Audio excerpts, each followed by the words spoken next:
warm good afternoon to all of you. So as you have already given, I know a bit about your group. Some of you are from other universities. We even have contestants from KLU outside. So that's really great.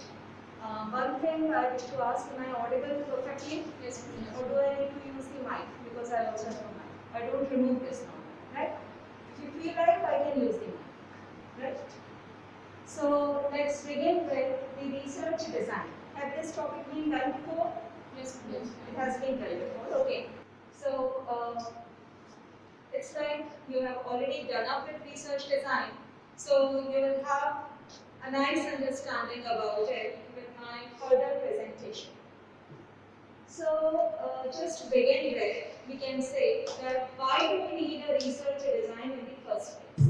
As we know that we cannot simply plan discoveries. We know the differences between discoveries, inventions, innovations, right? There are three terms. Discovery is something which exists there, we come to know about it. Invention is something we invent. Innovation is something, existing invention, we use it in some new manner.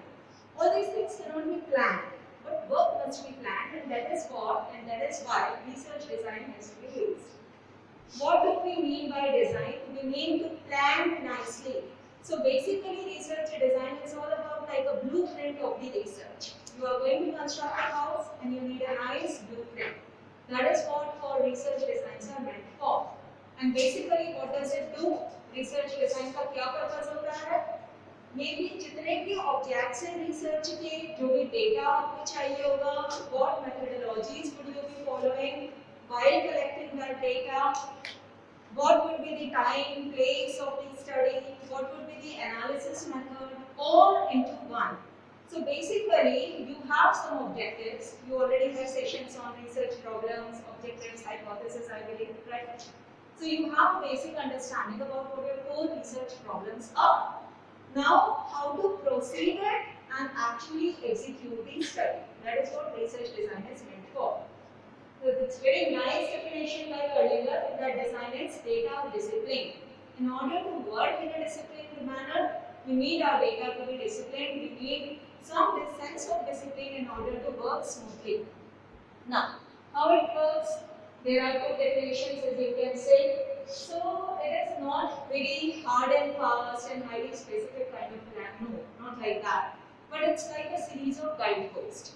It is just like you are navigating on a boat and you have some lighthouses to show you the right path.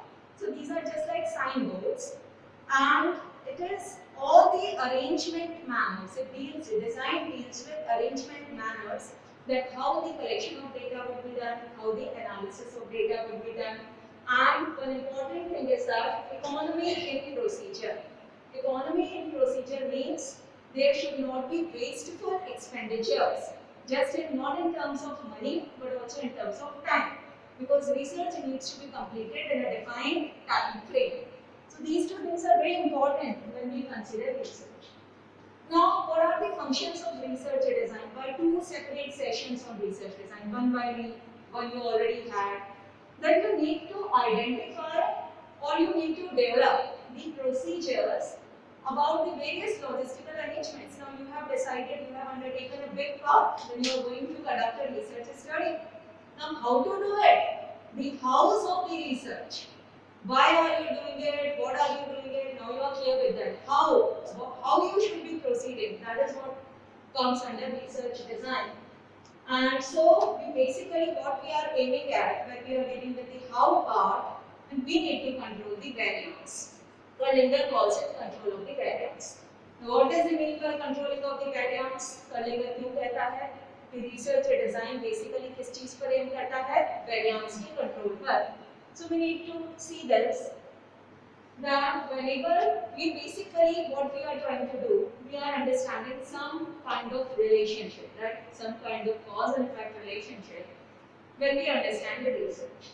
So we have some dependent variables, we have some independent variables. जब भी हम research करेंगे, हमें कुछ variables को identify करने होंगे.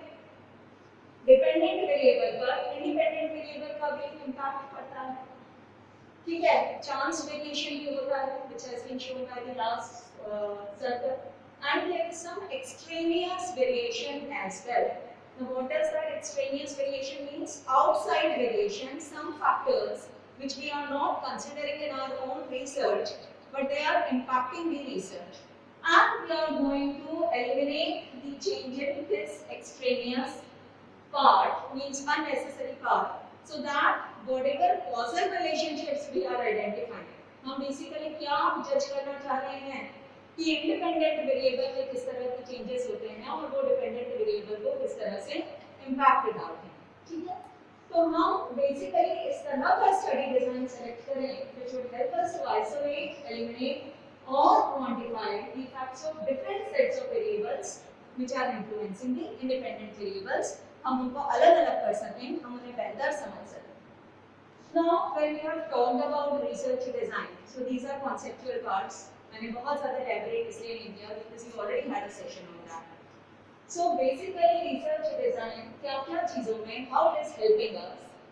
It helps us specifying the objectives of the study and which hypothesis we are using.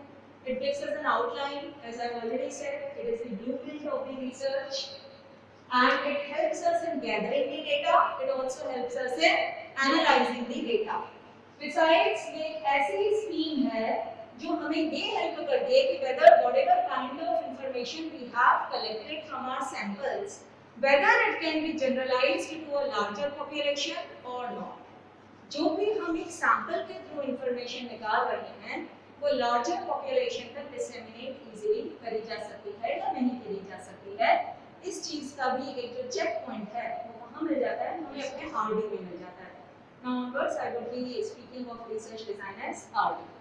Okay, so we need to understand what RD exactly is about. RD converts the research question and hypothesis into operational variables. Now this is important. आपके पास सब्जी सब कुछ है. Now you need to have a cooking methodology through which your raw materials can be cooked up into a serving dish, right? So that's the process of operationalization which is being contained in your design element. Besides, it's a framework and it gives us a good deal of insight that in what direction we should be headed in order to achieve our research objective. We also understand through it that what are the control mechanisms through which we are going to operate. And one thing which you should need to know very clearly right at this stage, that RD is different from research techniques, research methods. Research design or research methods दो अलग-अलग चीजें हैं, although a certain amount of overlapping occurs between the two. Research methods are basically techniques to collect information required, like survey आप detail में बोल सकते हैं, field experiment जिसमें आप sampling की बात करते हैं, types of sampling करते हैं, वो सब किसमें आ जाता है, techniques में, which are your research methods, while RD is your blueprint. And कुछ amount of overlapping is there, like case study falls in methods also, case study falls here also. There also you categorize in the form of descriptive and exploratory. Here also the research design is itself sometimes called exploratory and descriptive. I will come to deal with in subsequent slides. I will deal with all of them nicely. Okay, but you should know that these two are distinct concepts. Though a certain amount of overlap is there. Okay. Now comes the very important part. Then we need to, whenever we say design, then there are various classifications of design. Okay. So there are so many classifications being given by different authors. Whether you consider American Marketing Association or Kurtlinger is my favorite author circle from everywhere. Then Greenenkel, Smith, Kaltenenzer. It all depends on what objectives you are proceeding, on what objectives you are basing your research, right? The Marketing Association वालों ने जो categorization किया, वो experimental, historical और inferential, उनका categorization ऐसा था. Kurtlinger का था कि या तो आप proper experiment करो, or it should be in the nature of discovering of facts, right? So you can go through the slide that there are so many classifications of research designs. Now the question arises, why so many categorizations? Why cannot we stick to some basic categorization? See, some basic categorization cannot be done because it all depends upon the perspective. Perspective means दृष्टिकोण. हम किस नजरिए से उसको देख रहे हैं। अगर हम इससे उसको समझ रहे हैं कि प्रॉब्लम का फॉर्मुलेशन का डिग्री क्या है, तो हम कहेंगे कि वो एक्सप्लोरेटरी है या फॉर्मलाइज्ड है। अभी मैं समझाऊंगी एक्सप्लोरेटरी क्या होता है। प्रॉब्लम कितनी कॉन्क्रीट है उसके बेसिस पर we can say research design में भी exploratory, it may be formalized. Study का स्कोप कितना है उसके बेसिस पर we can call it a case study और we can call it a statistical study. उसके बाद हम उसे फील्ड सेटिंग में कर रहे हैं या लैबोरेटरी में कर रहे हैं। Like people from microbiology and life sciences, you deal with more of the field, laboratory based things. People from commerce and economics, they deal with field experiments. Even agricultural guys deals with field experiments. So this gives a distance. Variables, जिन variables को आप study करना चाह रहे हो उनको आप कितना मैनिपुलेट कर पा रहे हो। मैनिपुलेट करना means how you are able to control them, right? On the basis of that, you can say that design can be classified as experimental design or ex post facto design. So this is all. This is very important. The last one, the nature of relationship between variables. Variables के बीच में कैसा relationship है? Causal implies what? Cause and effect. With X causes some certain changes in Y.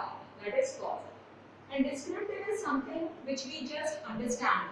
What, why, when, who, where, 5W and 1H. How of these study.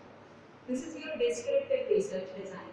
And we just describe a phenomena because we certainly cannot establish a causal or causality between the variables. Causal means what?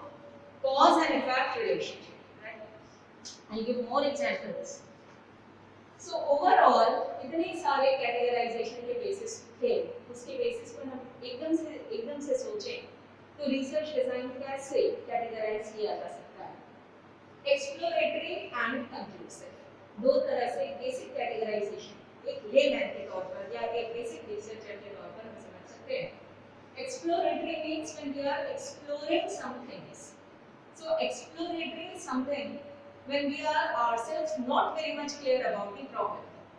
Problem के बारे में हमें अभी बहुत ज़्यादा clarity नहीं है, इसीलिए हम प्रॉब्लम को क्या कर रहे हैं, एक्सप्लोर कर रहे हैं। क्योंकि हमारा नेचर प्रॉब्लम को एक्सप्लोर करने का है, इसलिए हमारा रिसर्च डिजाइन क्या कहलाता है, एक्सप्लोरेटरी। दूसरा है conclusive, I mean we are clear about the problem, हमें अब प्रॉब्लम में दिक्कत नहीं है। बचपन में उधर मैथ्स के सवाल करते थे तो आते थे, इक्वेशंस आते थे कि फादर प्लेन सर्किल ट्रिपल है, डबल है। तो क्या होता था basically, you struggle with language, आपको लैंग्वेज समझ में नहीं आती थी, इक्वेशन बन जाती थी तब तो प्रॉब्लम हो ही जाती है। तो जब लैंग्वेज का इशू था तब आप प्रॉब्लम को ही एक्सप्लोर कर रहे थे। तो इस तरह की बात है, जब आप प्रॉब्लम को एक्सप्लोर कर रहे हो, प्रॉब्लम के लिए डेटा ढूंढ रहे हो, पढ़ रहे हो, that is exploratory.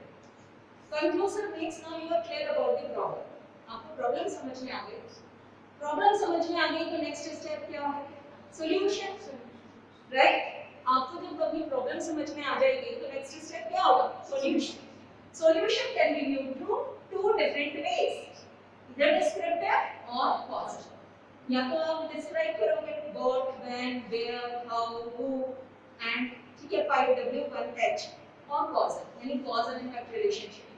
Like in the problem father son की अच्छा हम इक्वेशन बना लेते हैं कि son is 3 times the age of the father 5 years ago, तो हमने let the age of the father be x, let the age of the son be y से करके साइमल्टेनियस इक्वेशंस बना ली, हमको सॉल्व कर लिया एलिमिनेशन से या सब्स्टिट्यूशन से, ऐसे ही किया ना।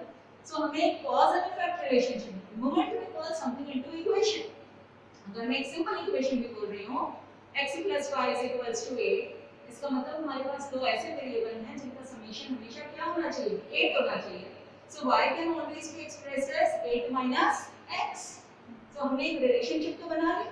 अब अगर मैं x की वैल्यूज को चेंज करूंगी, एक बार 4 रख दूंगी तो y क्या आएगा अगले केस में, 4 8 - x, 5 रख दिया तो y क्या आया, 3। सो this is cause and effect relationship. हम x को जैसे मैनिपुलेट कर रहे हैं वैसे हमारे पास रिजल्टेंट y क्या हो रहा है, चेंज हो रहा है। This is cause and effect relationship, right? Basic. Now descriptive और causal को भी हम फर्दर बांट सकते हैं। डिस्क्रिप्टिव के दो तरीके, ये देखिए categorizations can be done in various ways. You can describe further descriptive on the basis of number of contacts, cross-sectional, before, after, longitudinal, time-based classification, reference point, retrospective, prospective, retrospective, prospective, and nature of investigation, experimental, non-experimental, and semi-experimental. We are dealing with one by one. But first of all, let us understand this way. So this is the basic exploratory जब हमें problem clear करेंगे तो सबसे ज़्यादा degree of structure क्या है ना, आपका स्ट्रक्चर क्लियर है प्रॉब्लम आपको क्लियर होगी, आप रिसर्च डिजाइन में क्लियर बनाओ। आपको अगर ये क्लियर है कि आपको घर बनाना है, घर कहाँ कितना बड़ा बनाना है, आपको बजट कितना है, ये अगर आपको क्लियर है तो आप घर का नक्शा आर्किटेक्ट से बेहतर बनवा पाओगे। Otherwise architect would keep on asking you madam budget बता दीजिए आप, 10 lakh 20 lakh 1 crore 2 crore, accordingly the things will change, right? So exploratory means when you are clear about the problem. So when you are not clear about the problem, so you will explore the problem, right? So for that you need to have exploratory research design. इसमें जो degree of structure होगा वो सबसे loose होगा या वो सबसे कमजोर होगा। उसके बाद आता है डिस्क्रिप्टिव की भी हमने बात कर ली, 5W and 1H.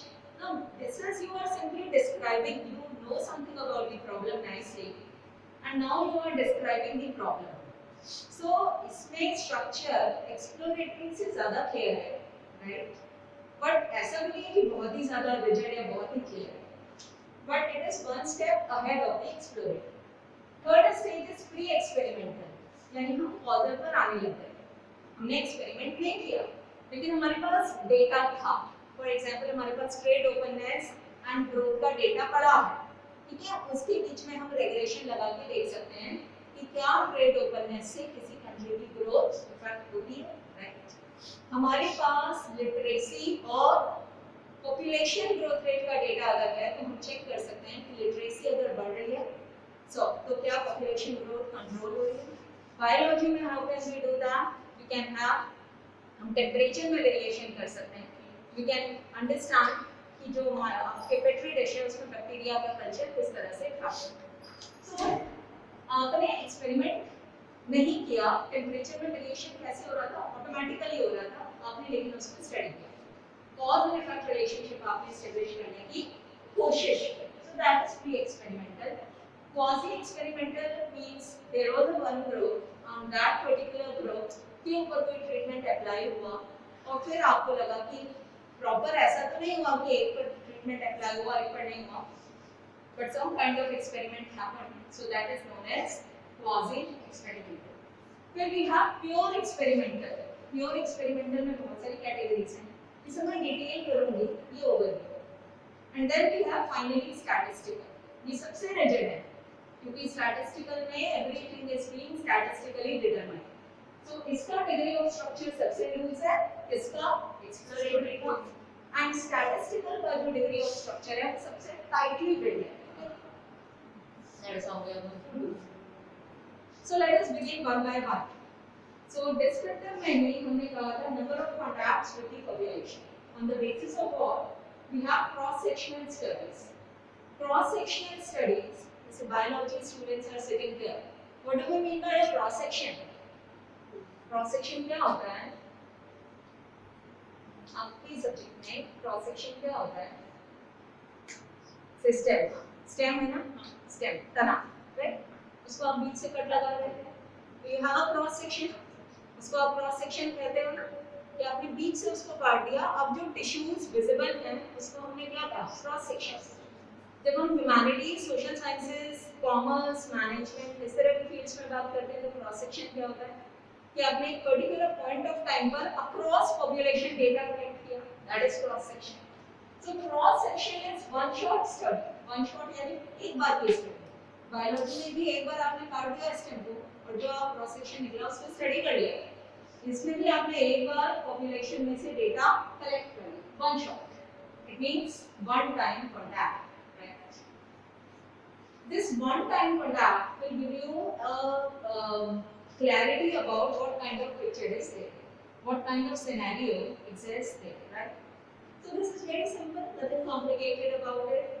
You just need to decide what are your requirements. You just need to identify the study population. हम किन लोगों पर एक्चुअली अपनी स्टडी बेस कर रहे हैं, उनकी भी हमें क्लैरिटी पड़ती है, उन्हें आइडेंटिफाई कर लेते हैं. Then we apply the usual methods of sampling. See, sampling today is not being my topic, so I will not venture there. We will decide about the sampling, we will contact our respondents, and then we will find out the required information. So that's pretty much simple, right? So what does actually cross-sectional design means for? हमने एक बार में one shot, one point of time contact establish किया और data collect कर लिया. किसके बारे में? About any phenomena. आज suddenly बहुत तेज, suppose यहाँ पर lightning हुई. तो जो लोग थे जिन पर एक्सपीरियंस हुआ उन्हीं से बात करेंगे, एक बार में बात कर लेंगे. That kind of phenomena. कोई सिचुएशन चल रही है, इसके बारे में बात कर सकते हैं. एक पर्टिकुलर कोई प्रॉब्लम है, suppose you are not happy with the course. I came from outside, I asked कैसा चल रहा है, बताया तो बहुत कुछ गया था स्ट्राइक के बारे में, ठीक लग रहा है आपको, दिस काइंड ऑफ एक बार में बात करके चलिए, राइट. आपके एटीट्यूड्स जानने की कोशिश करिए. What kind of people are there in this course, with what expectations they have enrolled themselves in this course, and then what are their issues. If all of you are a particular group with a common identity, then what kind of issues you are struggling with, right? ये बहुत सस्ता है, एक बार की study है, खत्म हो जाता है, इजीली हो जाता है, इसीलिए बहुत सारे लोग इसको अपने रिसर्च स्टडी में प्रेफर करते हैं. But the disadvantage is that it cannot measure change, क्योंकि हमने 2 points of reference नहीं लिए, एक ही बार किया ना. ठीक है, अगर मैं आपको कोर्स शुरू होने से पहले क्वेश्चन होने के बाद दोनों टाइम बात करूं, so I will have a better kind of response, right? I can actually assess the change which this intervention has brought upon. Intervention is what? This course, right? So these are all examples which I could find out from the internet. ये सारी चीजें हैं from my general experiences. कि भाई street management में किस तरह से स्ट्रीट क्राइम पर मैनेजमेंट का असर पड़ता है. क्या हमने अपने कोर्स की बात कर ली. You can see the other examples. There are more number of slides, so I won't waste time on a particular slide. Right? Before and after study design. पहला design हमारा कौन सा था? Cross sectional. Cross sectional is one shot. One shot यानी हम एक बार गए, एक बार में जा करके हमने डेटा कलेक्ट कर लिया.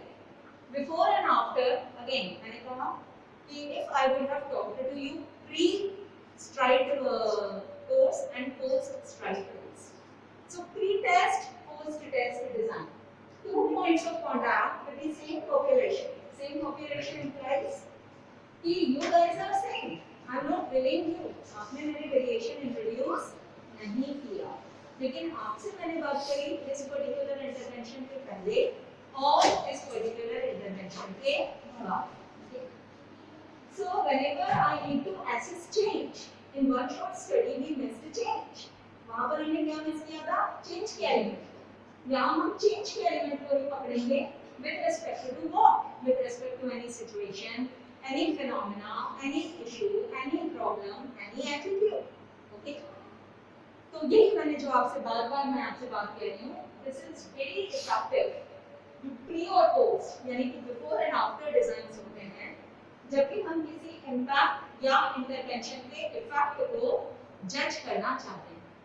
For example, government ने रेन वाटर हार्वेस्टिंग के प्रोग्राम सपोज लॉन्च किए बुंदेलखंड रीजन. So बुंदेलखंड जो बाहर से आए वो थोड़ा मैं बताऊं. This is like a very dry area which very scarce water available here. And generally people say कि यहाँ rain water harvesting भी successful नहीं जाती है because water tends to percolate to other regions because of the kind of rocks we are having in this area. Okay. But if some intervention भी ऐसा किया गया कि रेन वाटर हार्वेस्टिंग यहाँ करनी ही करनी, तो हमने फार्मर्स को देखा pre rain water harvesting, post rain water harvesting. Right now अभी अगर आपने मन की बात सुनी हो इस बात की, तो हमारे बुंदेलखंड का prime minister has mentioned a lady from Bundelkhand region who has done significant individual and community based work on rainwater harvesting. तो हम प्री रेन वाटर हार्वेस्टिंग जो उसने इंटरवेंशन किया और पोस्ट रेन वाटर हार्वेस्टिंग दोनों पॉइंट्स को compare कर सकते हैं. And we can actually assess effectiveness of the rainwater harvesting which has been done by that woman and her group, right? अगर कोई गवर्नमेंट का इंटरवेंशन है जहाँ फिजिकल इंटरवेंशन हुआ है, फिजिकल इंटरवेंशन मींस गवर्नमेंट ने एक्टिवली उस चीज को सब्सिडाइज किया है, इस चीज को भी हम अंडरस्टैंड कर सकते हैं। साइंस के केस में अगर हम देखें तो जैसे अभी कोरोना टाइम पीरियड्स हैं, तो लोगों को वैक्सीन दिया, लोगों को वैक्सीन नहीं दिया, सेम ग्रुप को आप स्टडी करिए, pre vaccination and post vaccination, उन पर क्या इम्पैक्ट्स आ रहे हैं उसको आप स्टडी कर सकते हैं। So these are before and after study designs. So what we basically do, we have a study population, we go through a program or intervention in that population. So we also collect the data, actual भी कर सकते हैं, recall भी कर सकते हैं, या तो हम जाएं और actual measure कर लें कि भाई तुम्हारी सांस कैसी चल रही है, swabs दो, है ना, so we can keep that. Or in social sciences या even in many other area, we go for a research method. Research design में मेथड इंग्रेज होगा, तो रिसर्च मेथड आप समझिए ब्रॉडर सबसेट है, और रिसर्च मेथड उसका क्या ब्रॉडर सेट है, और रिसर्च मेथड उसका क्या है सबसेट है। तो ये जो रिकॉल वाला है ये मेथड भी है, और ये डिजाइन में क्या होता है इंटीग्रेट हो जाता है। So recall method one way is that you actually go and took the data from that, आपने क्लिनिकल एरियाज में, लाइफ साइंसेस में, बायोलॉजी में ये बहुत इजी है कि you went you had the measurements. And social sciences, commerce, management, and all, even in agriculture, many a times, we go through recall time period. When we ask, for example, even in climate change, which falls in environmental science domain, we ask farmers, say, in the last 5 to 10 years, how can you recall that your production trends have varied? How many times droughts have been there? How many times there was excess of rainfall? अतिवृष्टि किसको बोलते हैं? How many times there were hailstorms? You are recalling. Sometimes you do studies in management like work-life balance of working women. So you go out and ask, okay, can you recall how you spent your last Sunday, when you went last on the vacation? So these kind of methods are your recall. So person ऐसे उसको नहीं समझ में आता कि time कहाँ waste हो रहा है, but when वो टाइम सीरीज से recall करता है, so it can be actual, it can be recall. Similarly, in post observation, we also do the data collection. Okay. So before and after designs, जैसे मैंने आपको एग्जाम्पल बताया, यहाँ पर अगर फंडिंग बढ़ा दी जाए, तो फंडिंग का क्या इम्पैक्ट पड़ा टीचिंग पर, काउंसलिंग सर्विस बढ़ा दी गई तो उसका क्या इम्पैक्ट पड़ा साइकोलॉजिकल डोमेन में, मैरिटल रिलेशंस पर, because there tends to be discords among husband and wife में बहुत डिस्कॉर्ड्स होते हैं। अगर काउंसलिंग सेशन बढ़ाए गए तो क्या उनके बीच में वर्किंग जो थी वो स्मूथ हो पाएगी। देन बहुत ही फेमस है मैनेजमेंट कॉमर्स में impact of advertisements on the sale of a product. इसकी क्या डिसएडवांटेज है before after, is it clear? Before after, right. ये डिफिकल्ट ज्यादा है इंप्लीमेंट करने में, it is more expensive and it requires certainly one shot से ज्यादा टाइम लग रहा है ना, वन शॉट में तो कर दिया काम खत्म। बहुत बार जो टाइम का गैप आता है वो वैसे ही ओरिजिनल पॉपुलेशन जिस पर आप स्टडी कर रहे थे that population tends to withdraw, वो ज़्यादा मैच्योर हो गए। जब आप आईआई के कोर्स में तो आप थोड़े से नवाइस थे, भोले से थे, पढ़ के गए फिर आपने कहा सब ऐसे ही है, आते हैं टीचर्स भी कुछ भी बोल के चले जाते, राइट। सो अब आप में इतनी मैच्योरिटी आ गई कि आपको लगा कि बोलो ठीक है ठीक है ठीक है एवरेज है। Now you are not giving an exact response which was helpful for my study, right? So total change को ये measure करता है, एक और इसका statistical flow मैं आपको बताऊँ। Total change को ये measure करता है effect of independent variables and extraneous variables. Extraneous. Now this term is very important. There is something called independent variable and there is something called extraneous variable. Independent variable के साथ हम dependent variable पर exact change को study कर रहे हैं, cause and effect relation. Extraneous मतलब बहुत सारे दूसरे फैक्टर्स हैं जिनको हम एलिमिनेट नहीं कर सकते, बट वो फैक्टर्स क्या कर रहे हैं, वो एक्चुअली अफेक्ट कर रहे हैं हमारी स्टडी प्रोग्राम को, हमारी स्टडी को, और वो डिपेंडेंट चांस के अलावा है। जो चांस वेरिएशन है उसके अलावा हमारे पास जो आउटसाइड वेरिएबल्स का इम्पैक्ट आता है वो क्या कहलाता है, एक्सट्रेनियस वेरिएबल। तो ये वाला जो स्टडी है बिफोर एंड आफ्टर डिजाइन, ये एक्सट्रेनियस वेरिएबल्स को नहीं बता पाता, ये भी इसका एक फ्लॉ है, right. Now next we come to the longitudinal design. In the longitudinal design, we study the pattern of change. Pattern हम किसके रिस्पेक्ट में स्टडी करते हैं? टाइम के रिस्पेक्ट में. If I ask you that you are enrolled in some course, semesters में आप अपना क्या देखते हो कि भाई हमारा SGPA कितना आया. फर्स्ट सेमेस्टर में SGPA क्या होता है? Semester grade point average. First semester का स्कोर कितना था, सेकेंड सेमेस्टर का स्कोर कितना था, थर्ड का कितना था. तो टाइम की बेसिस पर सपोज आपने 4 साल का इंजीनियरिंग किया है तो आप चारों सेमेस्टर के देखोगे कि फर्स्ट सेमेस्टर में कितना, सेकेंड 8 सेमेस्टर आपके बनेंगे. आ रही बात समझ में? तो ये एक टाइम की रेस्पेक्ट में आपने क्या स्टडी किया कि आपके मार्क्स का मूवमेंट या ग्रेड पॉइंट का मूवमेंट किस तरह से हो रहा है. तो उसी पॉपुलेशन को, यानी आप अपना ही देख रहे थे, अगर आप अपने साथ साथ अपने क्लासमेट्स का भी कंपेयर कर रहे हो तो उसी पॉपुलेशन को आप नंबर ऑफ टाइम से स्टडी कर रहे हो अलग अलग इंटरवल्स पर. यहाँ हमने सेमेस्टर्स फिक्स रखे, हो सकता है किसी और स्टडी में हम सेमेस्टर्स फिक्स ना रखें. आप लोग माइक्रोब्स की सपोज स्टडी कर रहे हो तो उनको तो आप मिनट्स में भी देखते हो, राइट, डेज में भी देखते हो, because they tend to multiply very fast, right. So you have a different time period set, and कई बार उनका जो growth pattern होता है it's not always linear, right? कई बार वो exponential होता है, 1 से 2 और 2 से 4 हो गया. So आप पहले ले रहे थे 2 मिनट के गैप पर observations, अब आप ले रहे हो आधे मिनट में, फिर आप सेकेंड्स में ले रहे हो. जब एक रॉकेट लॉन्च होता है तो रॉकेट में वो लगती है escape velocity. तो शुरुआत में रॉकेट का जो मोमेंटम होता है वो थोड़ा धीमे होता है, फिर वो बहुत तेज हो जाता है, फिर बहुत तेज हो जाता है. अकॉर्डिंगली आपको टाइम पीरियड क्या करना होता है, वेरी करना होता है, right. So intervals will not be fixed.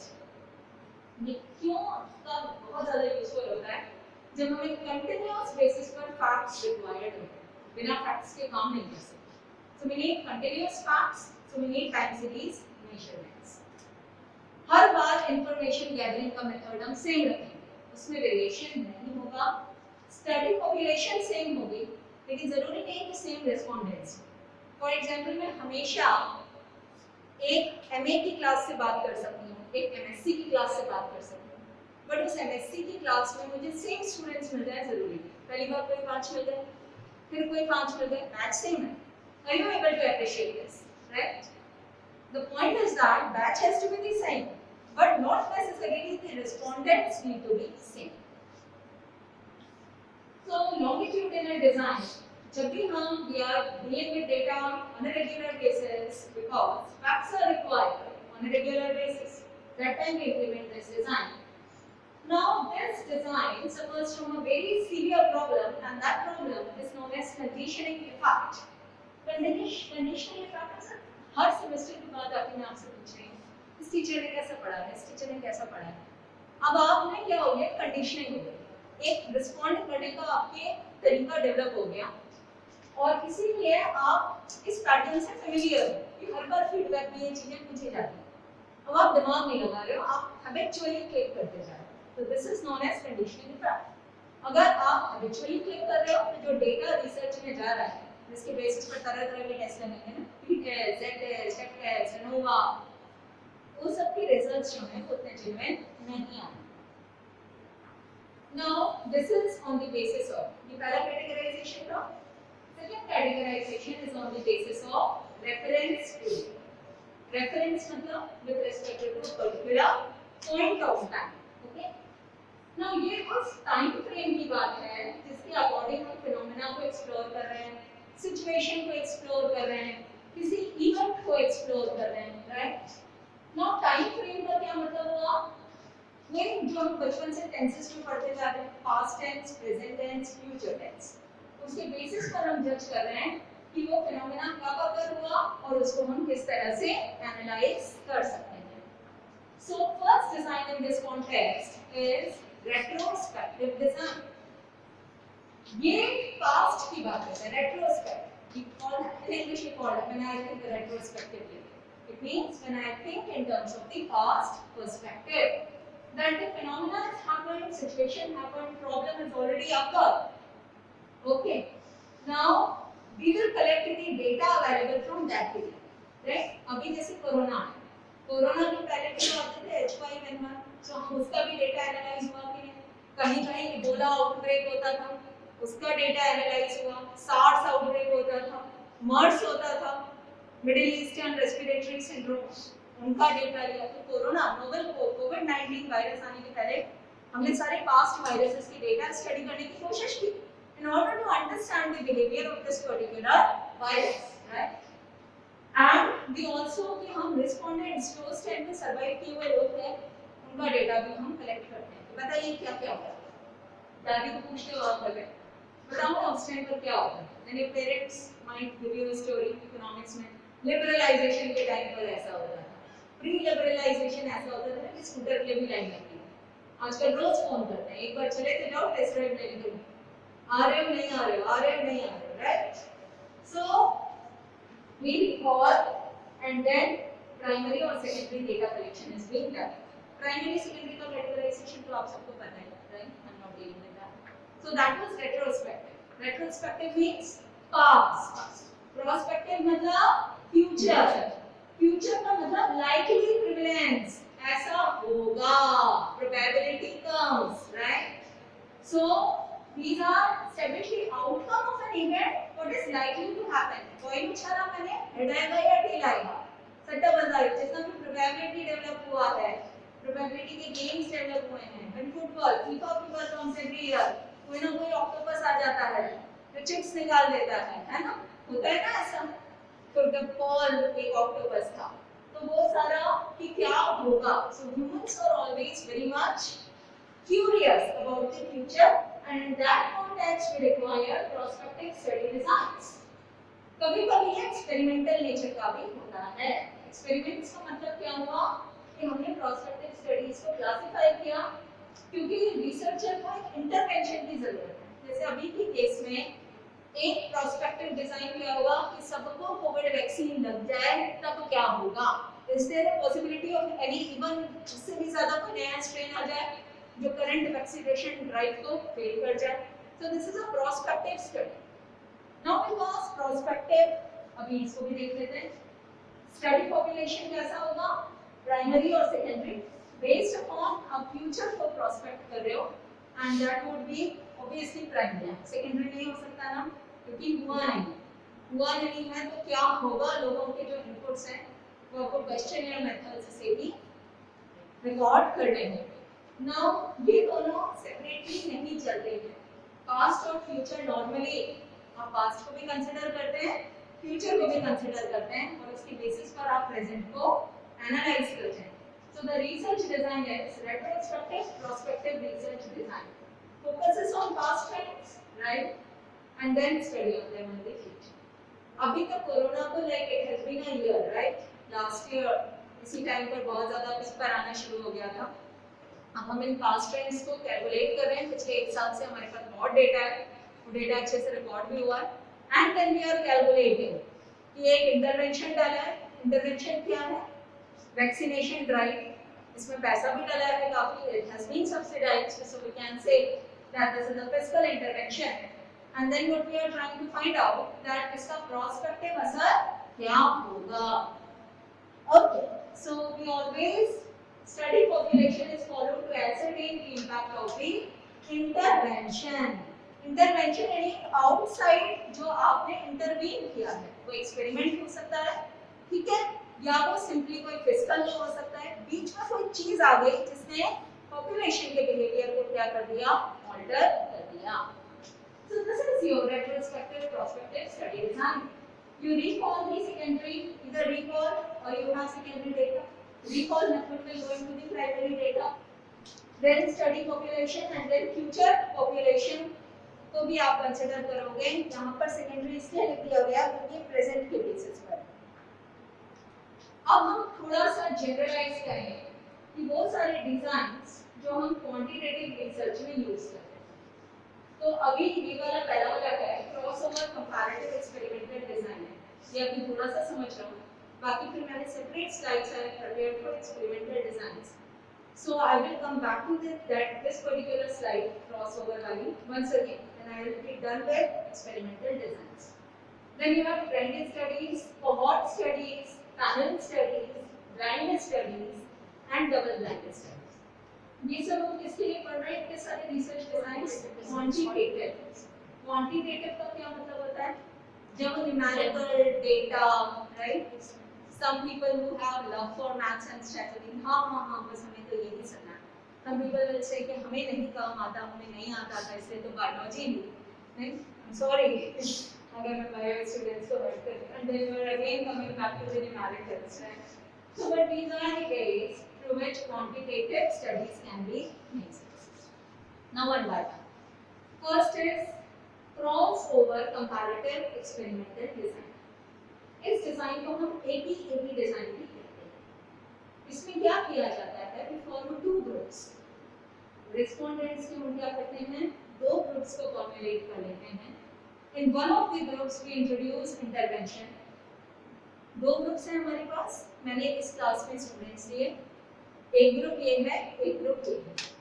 एक ग्रुप में मैंने इंटरवेंशन डाला यानी इनको चाय पिला दी, तो इनको कम नींद आई या ज्यादा नींद या वैसा ही रहा, और आपको मैंने टी सर्व नहीं किया। Now I am actually analyzing the impact of the intervention that around 1 hour is going to finish. This group has been served the tea.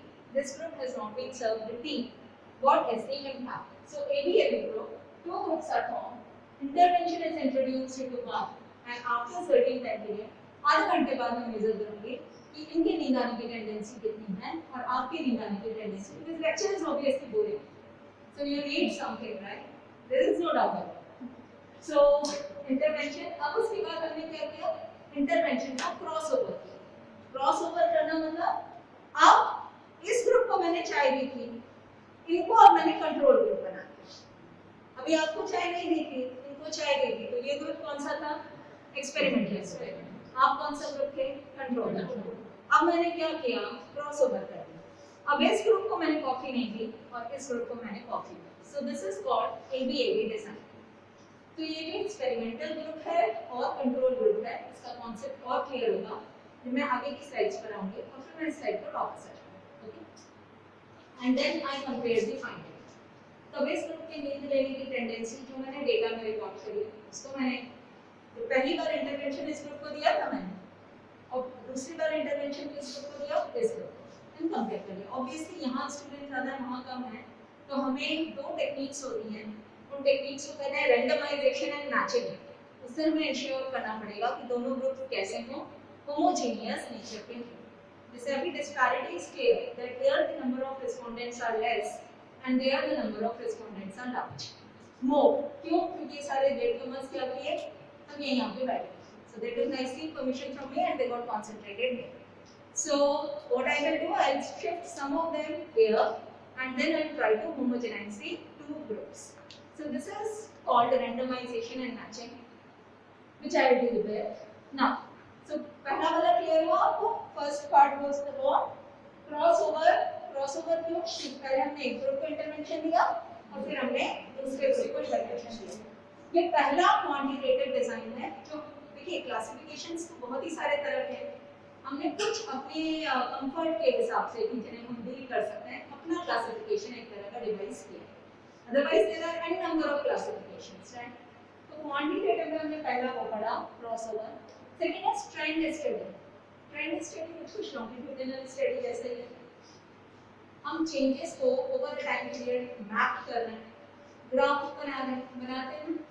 1980 से लेकर 2021 तक का डेटा लिया, ग्राफ किया। इस तरह के डेटा आप ले सकते हो, पॉपुलेशन का, जीडीपी ग्रोथ रेट का, एक्सपोर्ट्स का, इंपोर्ट्स का, right? So various kind of data. So we map changes over time. आप अपने सेमेस्टर के मैप्स को भी ट्रेंड कर सकते हो एंड देन आप जज करोगे कि पास्ट में क्या हुआ, अब क्या हो रहा है एंड लाइकली फ्यूचर में क्या हो रहा है। सो ये ओवरलैप भी होता है किसके साथ? रेट्रोस्पेक्टिव, प्रोस्पेक्टिव, क्योंकि वहां पर भी हम पास्ट, प्रेजेंट और फ्यूचर की बात कर रहे हैं, लेकिन यहाँ हम ट्रेंड लाइंस का यूज करते हैं क्योंकि क्वांटिटेटिव है तो हमारे पास डेटा होता है। वहां हो सकता है हम कुछ क्वालिटेटिव फिनोमेना की भी बात करें, लेकिन here it is essentially quantitative. इसको फोरकास्टिंग में बहुत ज्यादा यूज किया जाता है, मैनेजमेंट और इकोनॉमिक्स में, राइट? तो हमारे पास अलग अलग तरह के डेटा के ऑब्जर्वेशन पॉइंट्स होते हैं जिनको हम पास्ट डेटा से कंपेयर करते हैं, then we project them. Data forecasting पूरी टेक्निक्स हैं।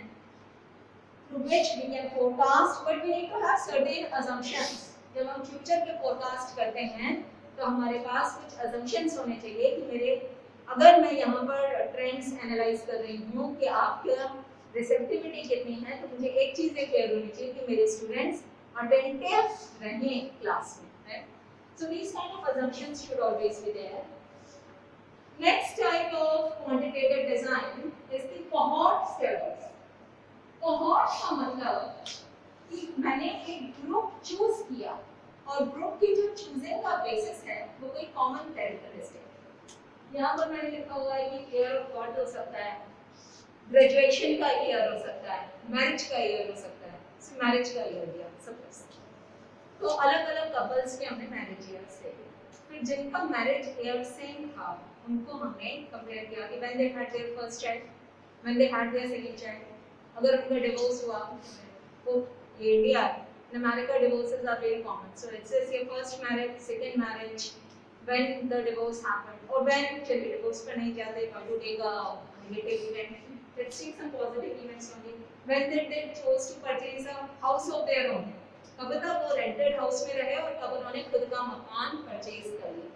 उन्होंने अपनी पहली लाइफ इंश्योरेंस पॉलिसी कब खरीदी? क्या उनके पास हेल्थ कवर है? क्या मेडिक्लेम है? All such kind of things, right? Based upon हम उस ग्रुप को स्टडी कर रहे हैं जिनका मैरिज ईयर सेम है। एक बड़ा पॉपुलेशन है कि हमने एडल्ट्स एक सर्टेन एज ग्रुप्स के आइडेंटिफाई किए, फिर मैरिज ईयर के बाद हमने इन इवेंट्स को स्टडी किया। जैसे यहाँ पर एग्जांपल लिया है, बुंदेलखंड यूनिवर्सिटी के ग्रेजुएट्स जो 2010 में ग्रेजुएट हुए यहाँ से, 2010 में जिनका अगर खत्म हुआ होगा यहीं से, तो सब सीनियर्स हुए, अब 11 साल से एम्प्लॉयमेंट में। जो करंट बैच है वो लिंक्डइन पर अपना प्रोफाइल बना रहे हैं, अगर उसे प्राइवेट सेक्टर में प्लेस होना है तो वो उन लोगों को जाने कि उन लोगों का कहाँ एम्प्लॉयमेंट है, वो कहाँ प्लेस्ड हैं, अभी क्या कुछ चेंज कर रहे हैं। इसमें देखिए हम स्टडी कर रहे हैं कोहॉर्ट, लेकिन यहाँ पर कोहॉर्ट डिजाइन के साथ क्रॉस सेक्शनल डिजाइन या लॉन्गिट्यूडिनल डिजाइन, कोई भी एक डिजाइन आप साइमल्टेनियसली ले सकते हैं। जरूरी नहीं कि आप सेम रिस्पोंडेंट्स को यूज करें, अगेन बैच सेम होनी चाहिए, रिस्पोंडेंट वेरी कर सकते हैं। Okay, so this is cohort. Cohort का क्या मतलब हुआ? कोई एक चीज हो जो उनके बीच में कॉमन हो। कोई ऐसे लोग अभी कोहॉर्ट बनाए जिनको 2020 में कोविड हुआ था, एक्चुअली जो कोविड के लिए पॉजिटिव टेस्ट हुए थे, अब उनको कोहॉर्ट बना के रख लिया, ठीक है। अब टेस्ट कर रहे हैं कि आने वाले 2 सालों में क्या उनमें डायबिटीज की टेंडेंसी ज्यादा है, क्या उनमें हार्ट अटैक की टेंडेंसी ज्यादा है। जरूरी नहीं कि हम सेम पेशेंट को ट्रैक करें, पर कॉमन कैरेक्टरिस्टिक क्या होना चाहिए? 2020 में कोविड पॉजिटिव टेस्ट होने चाहिए, right. Now comes the panel study. याद है ना, पहली स्टडी हमने कौन सी करी? क्रॉसओवर। दूसरा हमने कहा कोहॉर्ट, फिर दूसरी हमने करी ट्रेंड, तीसरी हमने करी कोहॉर्ट, ये चौथा है पैनल। पैनल में दो चीजों का यूज होता है, लॉन्गिट्यूडिनल प्लस प्रोस्पेक्टिव। प्रोस्पेक्टिव क्या है? Future, longitudinal time series. Panel में हम रिस्पोंडेंट भी सेम करते हैं। अभी तक मैं क्या करेंगे? बैच सेम होना चाहिए, रिस्पोंडेंट चेंज। हम यहाँ रिस्पोंडेंट भी सेम करते हैं, ठीक है। अब हम उन्हीं लोगों से बात करेंगे, आपको पकड़ लिया मैंने, अब आपके डेटा मिल गया, ईमेल मिल गया, फोन नंबर मिल गया, तो पॉसिबल है कि आपको हमेशा चाटा जा सकता है। तो अगेन एंड अगेन, हाँ अच्छा आपने 2021 में स्ट्राइड किया था, अब आप कहाँ नौकरी कर रहे हैं? हर बार। अच्छा अब आप ये कर रहे हैं, अब आप इस रिसर्च ऑर्गेनाइजेशन में, okay, these are all the contributions of the STRIDE programmes. क्यों? क्योंकि शुरुआत यहाँ से। तो अब आप ही को मैं पकड़ रही हूँ कि फिर आपने एम्प्लॉयमेंट कहाँ किया, फिर आपने कहाँ क्या किया। So you are the same respondents, right.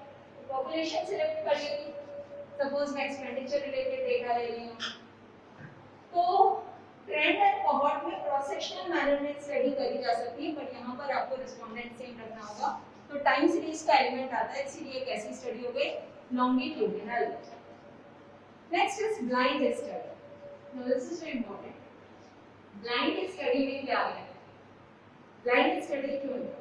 Blind study की इंपॉर्टेंस आपको बताने के लिए मैं एक एग्जांपल लेती हूँ, बहुत ही फेमस एग्जांपल, लेकिन पहले मैं आप लोगों से पूछना चाहूँगी, आप में से किसी ने हॉथॉर्न स्टडीज का नाम सुना है?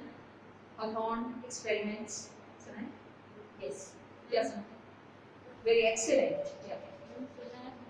या ओके बट आपने सुना मैम क्या मैम टू फैक्टर थ्योरी हाँ ma'am it is two factor theory is it ना ना अकाउंट में क्या हुआ था कि कुछ लड़कियां हैं उनको सिलेक्ट किया गया उनके ऊपर रियल लाइफ क्या किए गए एक्सपेरिमेंट्स उनकी मैनेजमेंट एक्सपीरियंस किए गए मैनेजमेंट इकोनॉमिक्स वाले उनको क्या किया गया जैसे इस कमरे में बिठाया गया अब उनको कहा गया कि भाई आपकी प्रोडक्टिविटी को हम स्टडी करना है तो प्रोडक्टिविटी को उन्होंने कहा कि इतनी सारी लाइटें जली हैं लाइट जलाने पर आपकी प्रोडक्टिविटी इतनी है अब हमने लाइट कम कर दी अब आपकी प्रोडक्टिविटी कितनी है अब लाइट और कम कर दी तो उन्होंने ये देखा कि लड़कियों ने जब लाइट कम कर दी गई थी तो उनकी प्रोडक्टिविटी बढ़ गई ऐसा क्यों हुआ क्योंकि लड़कियों में ये स्पेशल फीलिंग आ गई कि हमारे ऊपर एक्सपेरिमेंट किया जा रहा है तो हमें एडवर्स कंडीशन में भी क्या कर देना है प्रूफ करके दिखाना है हम और बढ़ा देंगे अपनी प्रोडक्टिविटी जो भी उनको टास्क दिया तो अब यहाँ पर दे वर वेरी क्लियर कि उनके ऊपर एक्सपेरिमेंट हो रहा है अब कई बार आप दवाई देते हो किसी पेशेंट को तो वो दवाई खाता है और दवाई खाने से उसको कॉन्फिडेंस आ जाता है कि हमें तो मेडिसिन मिल गई और इस वजह से वो ठीक हो रहा है तो ये वाली जो चीज है अब वो मेडिसिन की वजह से ठीक हो रहा है या वो जो उसके अंदर कॉन्फिडेंस आ जा रहा है उसकी वजह से ठीक हो रहा है नोबडी नोस शुरुआत में कोविड में भी तो यही हुआ कि भाई वो दे तो पता नहीं क्या दे रहे थे वहां पर लेकिन वहां जाकर के आपको जो भी मेडिकेशन मिला यू फेल्ट कि हाँ हाँ हमारे ऊपर कुछ हुआ तो आपके अंदर से जीने की इच्छा जागी और आप ठीक हो ऐसे ही तो अब इसके लिए ब्लाइंड स्टडी का कॉन्सेप्ट कि भाई ये इम्पैक्ट हमको हटाना है शुरुआत में मैंने कर्निगर का आपको डायग्राम दिखाया था कि चेंज इन वेरिएंस में हमें एक्सट्रेनियस फैक्टर्स को हटाना है एक्सट्रेनियस फैक्टर क्या हुआ एक्सट्रेनियस फैक्टर हुआ कि भाई ये कॉन्फिडेंस अब मैं कॉन्फिडेंस को कैसे हटा सकती हूँ तो ऐसा कर सकते हो कि पॉपुलेशन को ये मत बताओ कि हम तुम्हें रियल दवाई दे रहे हैं उनको आप शुगर पिल्स भी दे सकते हो फेक दवाई दे दो इससे कोई नुकसान ना हो इसको आप क्या ये जो इस इफेक्ट को क्या कहते हैं प्लेसिबो इफेक्ट यानी साइकोलॉजिकल इफेक्ट साइकोलॉजिकली आपने फील किया कि आपके पास एक सपोर्ट सिस्टम है और साइकोलॉजिकल चीज को हमें हटाना है क्योंकि हम रिसर्च में क्या चाह रहे हैं कि हमें exact cause and effect relationship मिले exact cause and effect relationship क्या है कि आपको ये देखना है कि दवाई का इम्पैक्ट क्या है कोविड को ठीक करने आपको प्लेसेबो हटाना है तो आपने क्या किया कि कुछ पेशेंट्स को तो दिया आपने एक्चुअल दवाई और कुछ को आपने फेक दवाई दी जो कि नुकसान नहीं कर रही बट इट वाज फेक फिर आपने ट्रीटमेंट्स को जज किया कि फेक वालों के ठीक होने की टेंडेंसी और एक्चुअल दवाई में क्या कोई अंतर है तो आप दवाई के इम्पैक्ट को क्या कर सकते हो आइसोलेट कर सकते हो फ्रॉम द साइकोलॉजिकल इम्पैक्ट तो इसीलिए ब्लाइंड स्टडी करी जाती है यानी रेस्पोंडेंट को पता नहीं होता कि उसके ऊपर फेक ट्रीटमेंट किया जा रहा है या एक्चुअल दूसरा है डबल ब्लाइंड स्टडी आपको नहीं पता है कि आपको सही दवाई दी जा रही है या फेक लेकिन मुझे तो पता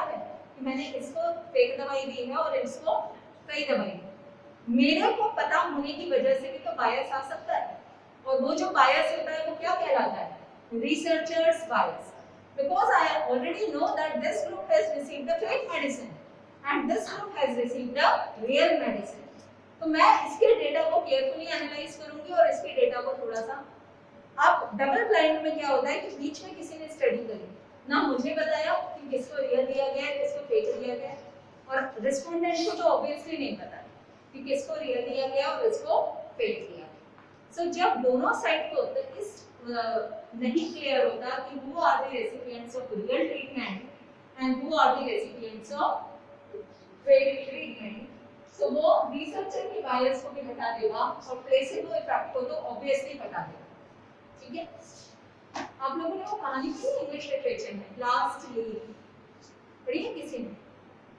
तो आप लोगों ने मतलब 11th 12th तक अदरवाइज वो रिलेट कर देते इतनी ताकत नहीं आती कि कहानी की सुनाओ कहानी पढ़ी होती तो रिलेट कर देते ओके अब ये सब हमने किस में पढ़े थे क्वांटिटेटिव रिसर्च मेथड्स अब हम कौन से वाले डिजाइन्स को डील कर रहे हैं? क्वालिटेटिव। क्वालिटेटिव यानी अब आपको न्यूमेरिकल से थोड़ी सी आजादी। तो यहाँ पर case study, oral history, focus group और group interviews, participant observations, holistic research, community discussion forum and reflective journal logs. One by one we are going to identify this. Case study. Case study सबसे ज़्यादा popular है इन medical field, क्योंकि rare बीमारियां भी होती हैं और उन बीमारियों को समझने के लिए हमें उसी particular case study means case to case analysis, जैसे लॉ में खूब चलता है, very popular in law. Second part आपका किस में आ गया? मेडिसिन है। सॉरी टू इंटरव्यू, आप कौन सी फील्ड से? केमिस्ट्री। Sir chemistry. ये केमिस्ट्री वाले थोड़े से स्लीपी हैं। Somewhat sleepy, I don't know, like that. Maybe my examples are not matching your field, so should I switch my examples to chemistry? So मैं काफी ज़्यादा medicines की देख रही हूँ, medical composition फार्म यहाँ से relate करता है. Okay. So case study method is most common in the medical scenario, in the law scenario, where you actually case कुछ भी हो सकता है, एक person हो सकता है, एक group हो सकता है, episode हो सकता है, प्रोसेस हो सकता है, कम्युनिटी हो सकता है, सोसाइटी हो सकता है, केस टू केस। तो हम एनालाइज करते हैं कि एक पर्टिकुलर फिनोमेना अगर हुआ इस पर्टिकुलर सेटिंग में, तो हमें केवल उसी सेटिंग को समझना है और उसी सेटिंग को डिटेल में समझना है। यहाँ पर हमें कोई न्यूमेरिकल नहीं करना है, हमें उनको डॉक्यूमेंट करते जाना है जो भी हमारे पास इंफॉर्मेशन है। एक रिसर्चर को बहुत ही अच्छा डॉक्यूमेंटर होना चाहिए, उसे रिसर्च करनी है तो उसको हर चीज रिकॉर्डिंग बहुत क्लियर होनी चाहिए। जितना अच्छा आप रिकॉर्ड करोगे, अगर आप डायरी लिखते हो प्लीज लिखिए, because you should have correct data about how you are spending your time. You should be really productive with your time spending habits. सारे डेटा को आप कलेक्ट करिए, ऑर्गेनाइज करिए, केस के तरह से फाइल बना लीजिए, उसको रिकॉर्ड करिए। अब आप क्या कर सकते हो? फाइल टू फाइल आप इंटेंसिव एनालिसिस कर सकते हो, बिकॉज आपको रिकॉर्डिंग बहुत अच्छे से करनी है, ये चीज आपको ध्यान रखनी है। ओके, अब इसका बेसिक असम्पशन ये है कि case to case information vary करती है, और जैसा ये केस है वैसा दूसरा केस नहीं। बड़ी बड़ी फाइलें आपने कोर्ट रूम्स में देखी होंगी, रखी रहती है। इस पर्टिकुलर केस में ये हुआ था, very famous case, Kesavananda Bharati case में कॉन्स्टिट्यूशन ये हुआ। So you have all the information, right? Oral history, कई बार जब आप सोशियोलॉजिकल रिसर्च करते हो, सोशियोलॉजी ना, साइकोलॉजी, सोशियोलॉजी, फोरेंसिक, ये भी बहुत लंबा है। साइकोलॉजी और सोशियोलॉजी में पर्टिकुलरली बात कर रही हूँ, यहाँ पर आपको सोशल सेटिंग से स्टडी करनी है। तो नहीं होते वो कि दादी क्या कह रही थी, नानी क्या कह रही थी, नहीं, आपको डिस्कवरी में दिखाते हैं हम आज इस गांव के सबसे पुराने व्यक्ति से मिले हैं। वो लोग एक्चुअली उनका रिसर्च आप देखिए कितने अच्छे से वो रिसर्च करते हैं। हाँ, हमने इनसे बात करी, इस गांव के लोगों ने हमें ये बताया।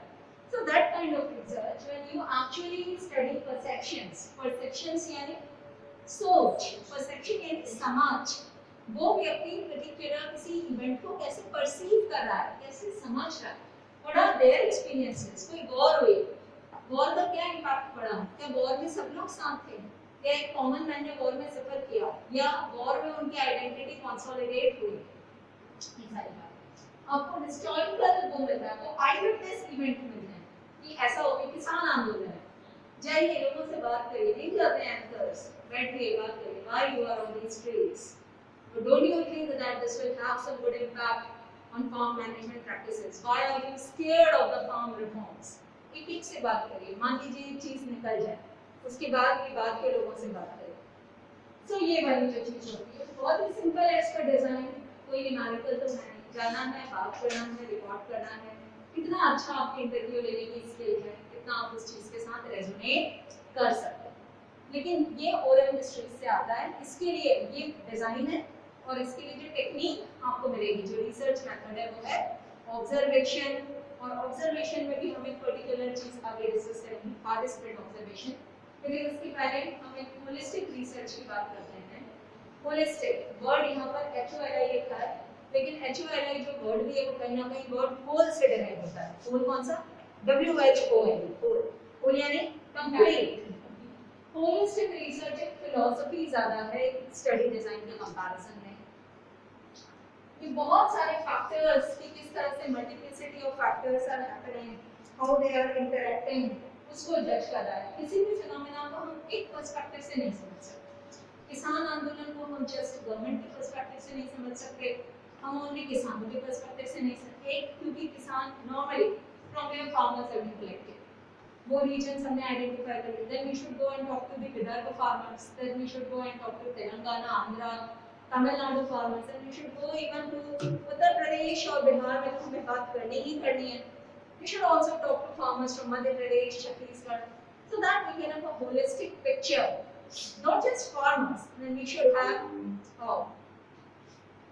should have a detailed discussion with that of the Bluetooth device is ready to pair.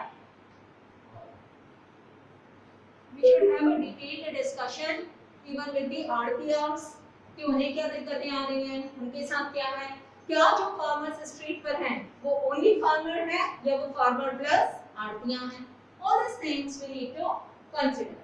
So we need to look at things at totality. Totality means holistically from every perspective. Perspective implies what? दृष्टिकोण। हर एक के दृष्टिकोण को समझने की कोशिश करिए। So बहुत सारे डिजाइन्स यूज हो सकते हैं, बहुत सारे मेथड्स यूज हो सकते हैं जिनकी हम बात कर चुके हैं। Now cumulative discussion for us, ये सब क्वालिटेटिव की बात हुई। For qualitative research methods, जो कि mostly psychology, sociology, behavioral economics, management, इनमें बहुत ज़्यादा यूज होंगे।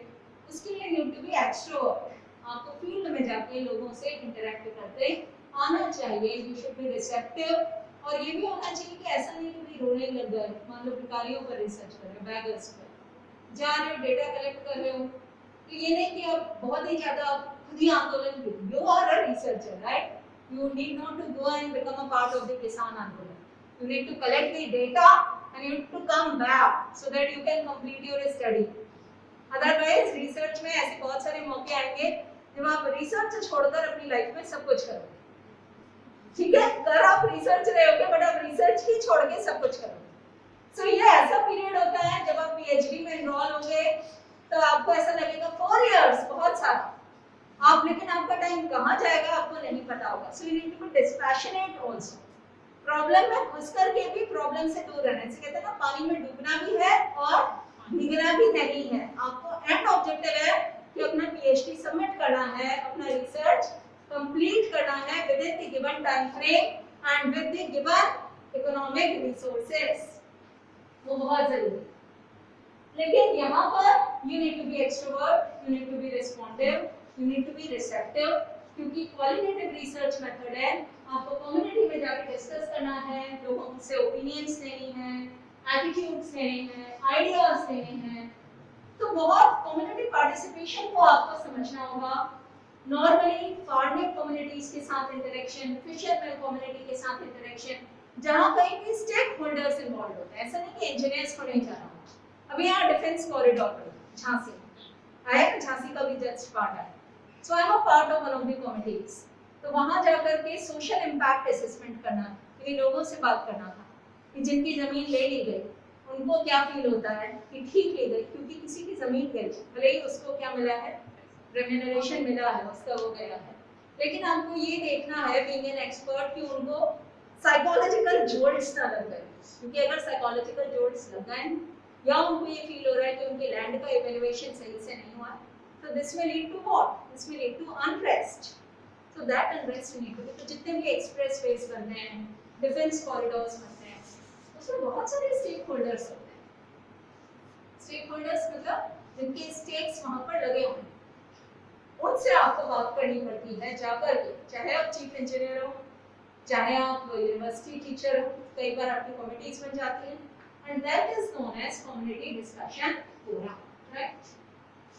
जैसे ये बात आती है, टाउन प्लानिंग के ऑप्शंस बनेंगे, डिफेंस कॉरिडोर्स बनेंगे, उसके बाद आपके कम्युनिटी हेल्थ प्रोग्राम्स होंगे, कहीं ट्रैफिक मैनेजमेंट की कोई न्यू स्ट्रेटजी है, टू टॉक टू पीपल जो भी वहां से डेली कम्यूट कर रहे हैं, ठीक है। आप जब वो हटाते हो, जैसे कहते हैं ना कि अतिक्रमण हटाया गया, बहुत सारे लोग आ गए सड़क पर, वो स्ट्रीट वेंडर्स हो सकते हैं, उन्हें ठीक नहीं सकते, ठीक है, उनके पास क्या है कि एकदम से आप उनका सब कुछ छीन लोगे, उनमें भी क्या आएगा, रिपोर्ट आएगा। आप उन्हें डिस्प्लेस भी नहीं कर सकते immediately, because they have been attached to that place. Gradually बहुत ज्यादा नेगोशिएशन में आपको क्या होना पड़ेगा, अडैप्ट होना पड़ेगा। Okay, now this one is my favourite, participant observation. ये भी क्वालिटेटिव रिसर्च में आता है। पार्टिसिपेंट ऑब्जर्वेशन आई सॉ, ये क्लास है और इस क्लास में suppose there are some drug addicts. अब मैंने पूछा, इनसे पूछा, मैं फर्स्ट बेंच पे बैठने की इनको देख देख के पढ़ा, तो बताइए, प्लीज बताइए कौन कौन ड्रग एडिक्ट्स हैं आपकी क्लास में? She will not tell. Why she will not tell? इसको पता है बट शी विल फील कि why to leak out the secrets, you know, I may get broke down. तो किसी ने भी नहीं बताया। जो मेरे बहुत फेवरेट स्टूडेंट्स थे वो भी अपने फाइनल डिटेल्स क्या हुआ मुझे नहीं दे गए। तो क्या हुआ कि अब आप लोगों ने मुझे देखा है, सपोज आप लोगों ने नहीं देखा होता, थोड़ा मैं एक्सरसाइज वगैरह करके और फिट होकर आती, एंड आई डिस्गाइज्ड एज कि मैं भी स्टूडेंट हूँ इस प्रोग्राम के, एंड देन यहाँ पर मैं बैठे बैठे स्टूडेंट की तरह एक्ट करूँ 6 महीना और फिर इवेंचुअली पता लगा लूँ कि वो और the people who are actually drug addicts, and this information I can pass on to the policy makers, and then you can be treated or some action can be taken, because you might be acting as drug peddlers, right? You may be making others as drug addicts. For that I need a participant observation. Simple observation में मैं जाके बात कर रही थी, आपको पता था मैं रिसर्चर हूँ। आप मुझे वो इन्फॉर्मेशन दोगे जो आप फील करोगे कि एक रिसर्चर को दी जानी चाहिए। आप मुझे सारी अंदर की इनसाइड इन्फॉर्मेशन नहीं दो, मुझे इनसाइड इन्फॉर्मेशन निकालनी है, मुझे आपके बीच आपके जैसा बन करके एक जासूस की तरह। That is called participant observation. This happened with a very famous sociologist, M.N. Srinivasan. M.N. Srinivasan बहुत famous sociologist थे, सोशियोलॉजी के फाउंडर फादर्स में आते थे। उन्होंने क्या किया, ट्राइबल्स को उनको स्टडी करना था, ठीक है, sociology, anthropology, this kind of fields. ये सब एग्जांपल्स इसलिए क्योंकि वो क्वालिटेटिव रिसर्च में है। I am from economics, we normally use बहुत ज्यादा डेटा, बहुत ज्यादा quantification. Even with life sciences people, you will use a lot of data and lot of quantification. बड़े बड़े challenging fields qualitative, और ये इंटरसेक्ट करते हैं social sciences, मतलब economics management से। Obviously they are social sciences itself. तो sociology, anthropology में जिस तरह के research होते हैं, so he went and he disguised himself as tribal. एक ट्राइबल के तौर पर उन्होंने अपने आप को छुपा लिया। 2 साल रहे गाँव Rampura village, Mysore district tribal. वहाँ 2 साल ट्राइबल बनकर रहे और एक डायरी थी, बहुत पुरानी बात हो गई, शायद इंडिपेंडेंस से भी पहले की बात होगी। और डायरी में तो बहुत ज़्यादा रिकॉर्डिंग की भी टेक्निक्स अवेलेबल नहीं थी, तो सारा जो कुछ भी वो ऑब्जर्व करते थे, उनके बीच में उनके जैसे रहेंगे तो उनके कस्टम्स को समझ पाएंगे ना। तो पूरा रिकॉर्ड करना, वही झोपड़ी में कहते थे, was a very hi-fi man, was a very extravagant lifestyle in Mumbai, but वहाँ जाके वैसे एनवायरनमेंट में बिल्कुल वैसे रहना, सब कुछ नोट किया। 2 साल बाद अब अनफॉर्चुनेटली क्या हुआ, वो गए फॉरेन से रिसर्च कर रहे थे, रिसर्च गाइड उनको फॉरेन में था, and foreigners are very serious about quality research as of now. तो उन्होंने सब कुछ नोट किया था, लेकिन एक दिन आग लग गई, उनकी हट में भी आग लग गई, जिस झोपड़ी में वो रह रहे थे वहाँ भी आग लग गई और वो सब जल गया। Now everything vanished. 2 साल का डॉक्यूमेंटेशन, ठीक है। अब वो इससे ज्यादा रहने की हालत में नहीं थे। एक तो बहुत बड़ा जोल्ट होता है आपने रिसर्च में, इट्स जस्ट लाइक दैट, आपने खूब अच्छा रिसर्च किया है, ग्राफ बना लिए, डेटा एनालिसिस कर लिए, बैकअप नहीं रखा था और आपके कंप्यूटर में क्या हो गया, लैपटॉप में वायरस आ गया, सारा डेटा उड़ गया, 2.5 साल की मेहनत। How do you feel? कैसा फील होगा? ठीक है, उस पर आपने पार्टिसिपेंट ऑब्जर्वेशन नहीं किया, वो बंदा डर के रहेगा, ऐसा हुआ। इसीलिए one advice from me, keep many backups, ठीक है, keep many backups. Hard drive पर थोड़ा इन्वेस्ट करिए, 4000 5000 में अच्छी बढ़िया आता है, कुछ हार्ड ड्राइव पे रखिए, कुछ इधर।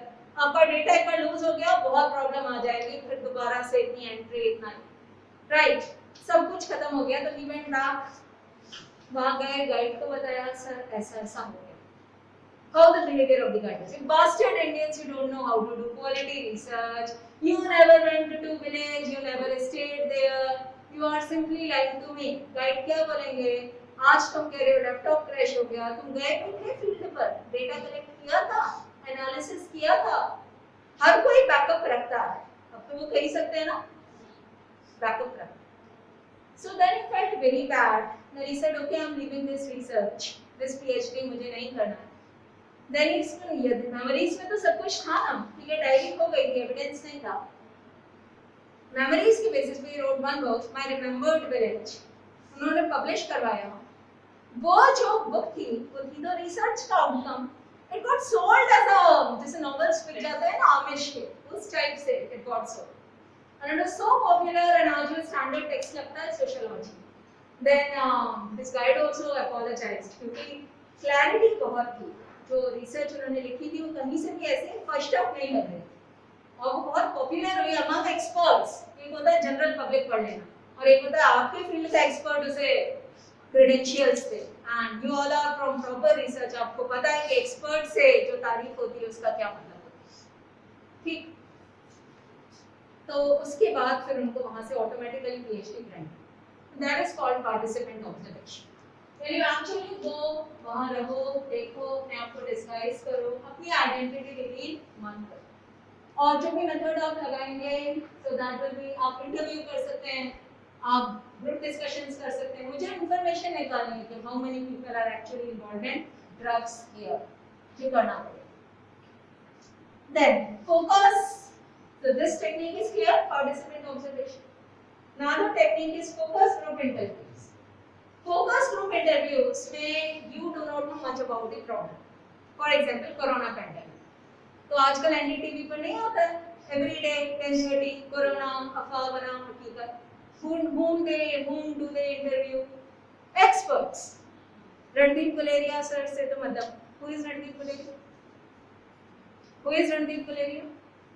एम्स के डायरेक्टर हैं, एम्स के करंट डायरेक्टर. उनके इंटरव्यूज आते रहते हैं ना. मैं ऐसे पूछ रही थी, अब एमएस चेक करेंगे. Okay, then there are other doctors also. ठीक है, बहुत सारे डॉक्टर्स को बुला करके वो क्या करते हैं, इंटरव्यू लेते हैं because they can only rely upon experts. Doctors से अकेले नहीं, दूसरे लोग जिनसे इंटरव्यू करते हैं वो कौन है, वायरोलॉजिस्ट, जिन्होंने वायरोलॉजी के फील्ड में सिग्निफिकेंट काम किया. तो वहां पे एक्सपर्ट से ही बात करें. इकोनॉमिक्स में भी कीप ऑन कि भैया एनके सिंह सर जो हैं हमारे, ठीक है, पब्लिक फाइनेंस की कोई बात हो हम उनको ही बुलाएंगे, उनसे ही पूछेंगे. टैक्सेशन से रिलेटेड कोई बात हो हमें पूछना होगा. So we will call experts. अगर आप लोग थोड़ा एक्सपर्ट ओरिएंटेड एनालिसिस सुनते हैं तो आप राज्यसभा टीवी ऑन करते होंगे तो वहां पर they always find that they call specific experts from there fields. ठीक, बजट होता है देन उसमें एक्सपर्ट्स का व्यू आता है. फोकस ग्रुप इंटरव्यूज और you can not simply rely on one expert. आपको कई एक्सपर्ट्स से बात करनी होगी. उन सब एक्सपर्ट्स के अलग-अलग व्यू पॉइंट्स हो सकते हैं, अंडरस्टैंडिंग्स हो सकती है which you need to take into account. Now this particular research this has originated in the famous Socrates. सुकरात उसे हिंदी में कहते हैं. उनके बारे में फेमस है कि बड़े वाइज उनके डेलिब्रेशंस हुआ करते थे, लेकिन एक टाइम पर वो कुछ भी नहीं थे. हाँ, ग्रीक में ये था कि डेल्फी की देवी. हमारे यहाँ भी ऐसा होता है ना, वो कोई बैल किसी पर पास में आ जाता है, ऐसा नहीं होता, नादिया बैल कोई किसी के पास. गांव में ऐसी प्रैक्टिस होती है. तो ग्रीस में ऐसे ही होता था, एंशिएंट ग्रीस सिविलाइजेशन में, कि एक डेल्फी होती थी, वो जिस पर आ जाए, डेल्फी की देवी, गॉडेस ऑफ डेल्फी. तो वो सोक्रेट्स पर आ गई थी. तो he might be intelligent before but people recognised him as an intelligent person and after this particular incident. So this method sometimes is also known as Delphi. जहाँ उसके बाद सब लोग उन्हीं से पूछने लग गए, इस चीज पर व्यू दीजिए, इस चीज पर व्यू दीजिए. That is focus group interview. Okay. Last one is reflective journal law. I told you earlier, being a researcher, you need to write your diary very nicely. Write it अपना research का at least progress. You need to have one diary, journal. Daily routine नाम भी लिखो तो कितना research किया है, problem कहाँ से स्टार्ट किया था, कितना आगे पहुंच गए, कितने वेरिएबल्स आइडेंटिफाई कर लिए, वो सब जरूरी है. अपने रिफ्लेक्शंस, अपने इनसाइट्स लिखना, अपनी प्रॉब्लम के बारे में लिखना. You may go through this slide later, right, because these slides will be available to you. यहाँ कोई कंट्रोल ग्रुप नहीं होता है. किस तरह से अब आप जर्नल में आपको इंसेंटिव्स, आप किसी ऑर्गेनाइजेशन में हो, working in some organisation and आप पे सैलरी हाइक हो गई, उसका क्या इंसेंटिव हुआ. कोविड में बहुत सारे लोगों की सैलरी कट हुई, उसका क्या इम्पैक्ट पड़ा. All those things you need to keep writing about various kind of problems are being listed here. You need to see. अब हम आ रहे हैं एक्सपेरिमेंटल डिजाइन की तरफ. ओके, क्वांटिटेटिव क्वालिटेटिव का ब्रॉड हमने कर लिया.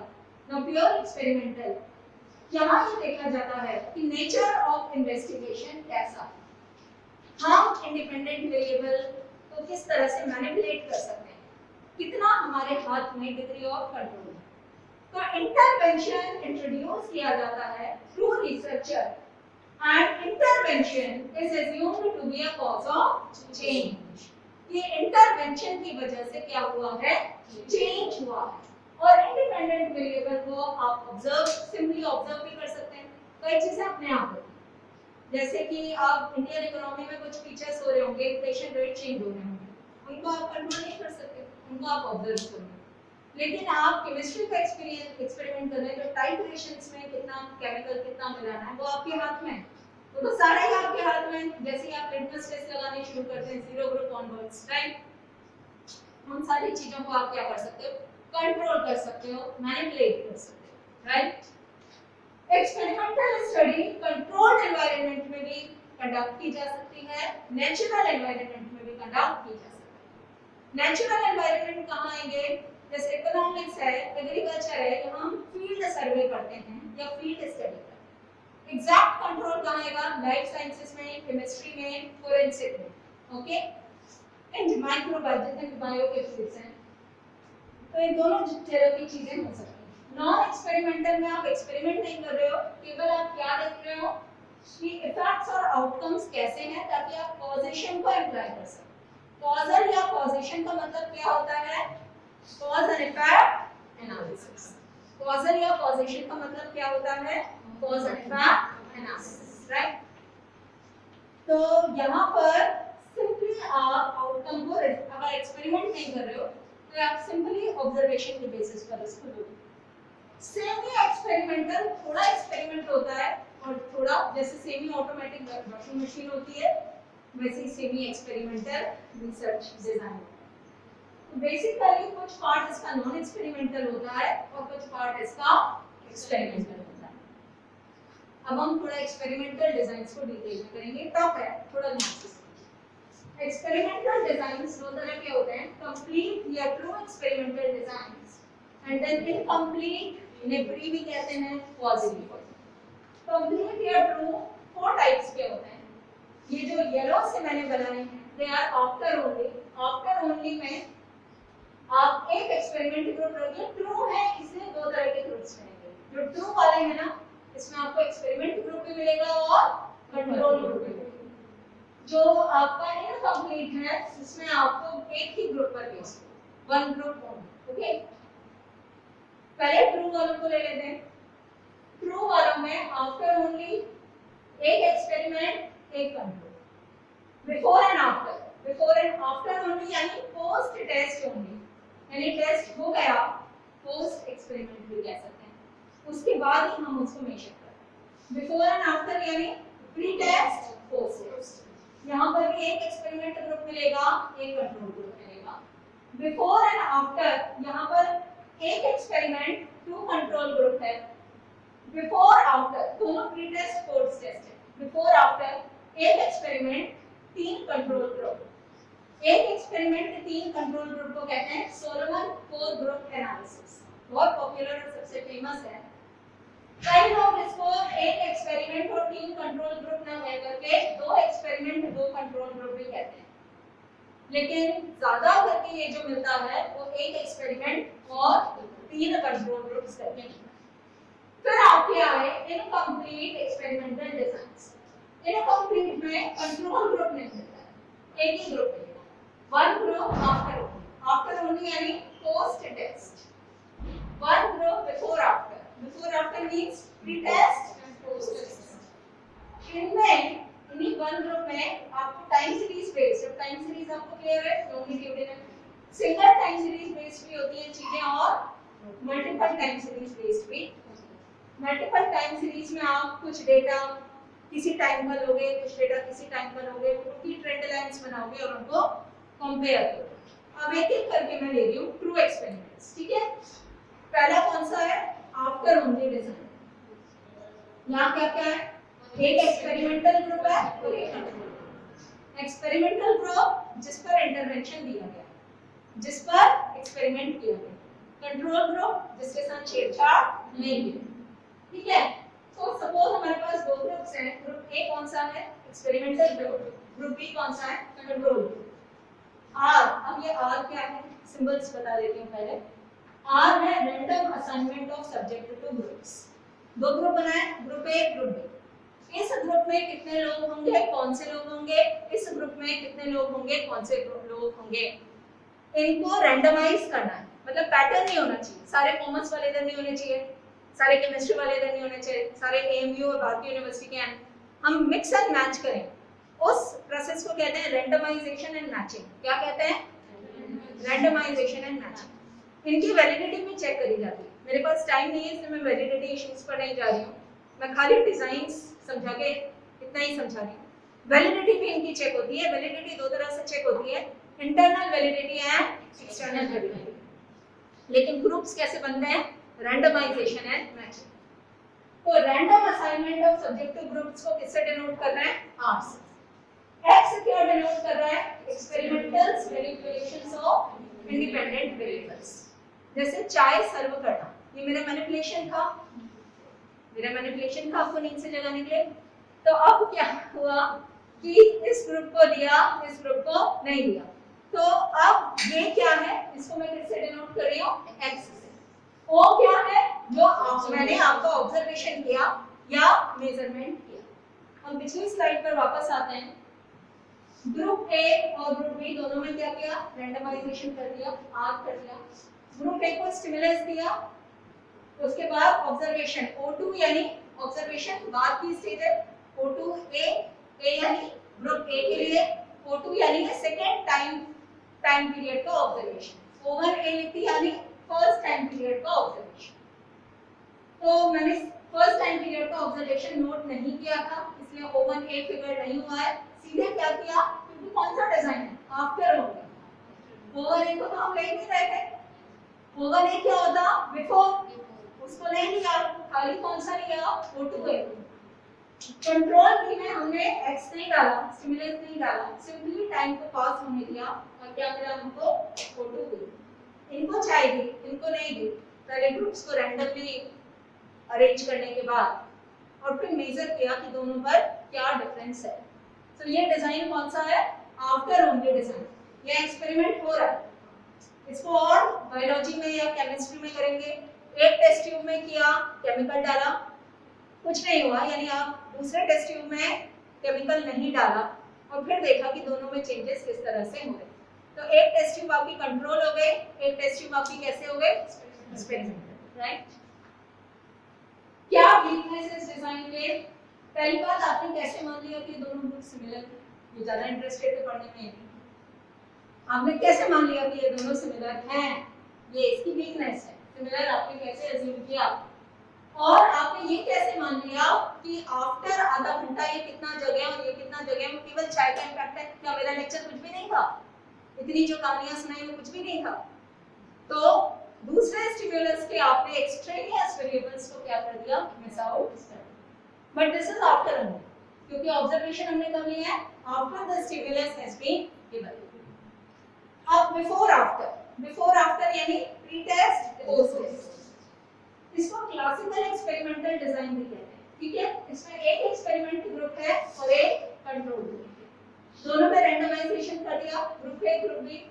यहाँ पर मतलब क्योंकि आप बिफोर आफ्टर है तो प्री स्टिमुलस भी आप ऑब्जर्वेशंस रिकॉर्ड करोगे, पोस्ट स्टिमुलस भी करोगे। तो O1 ए, O2 ए, O1 बी, O2 बी।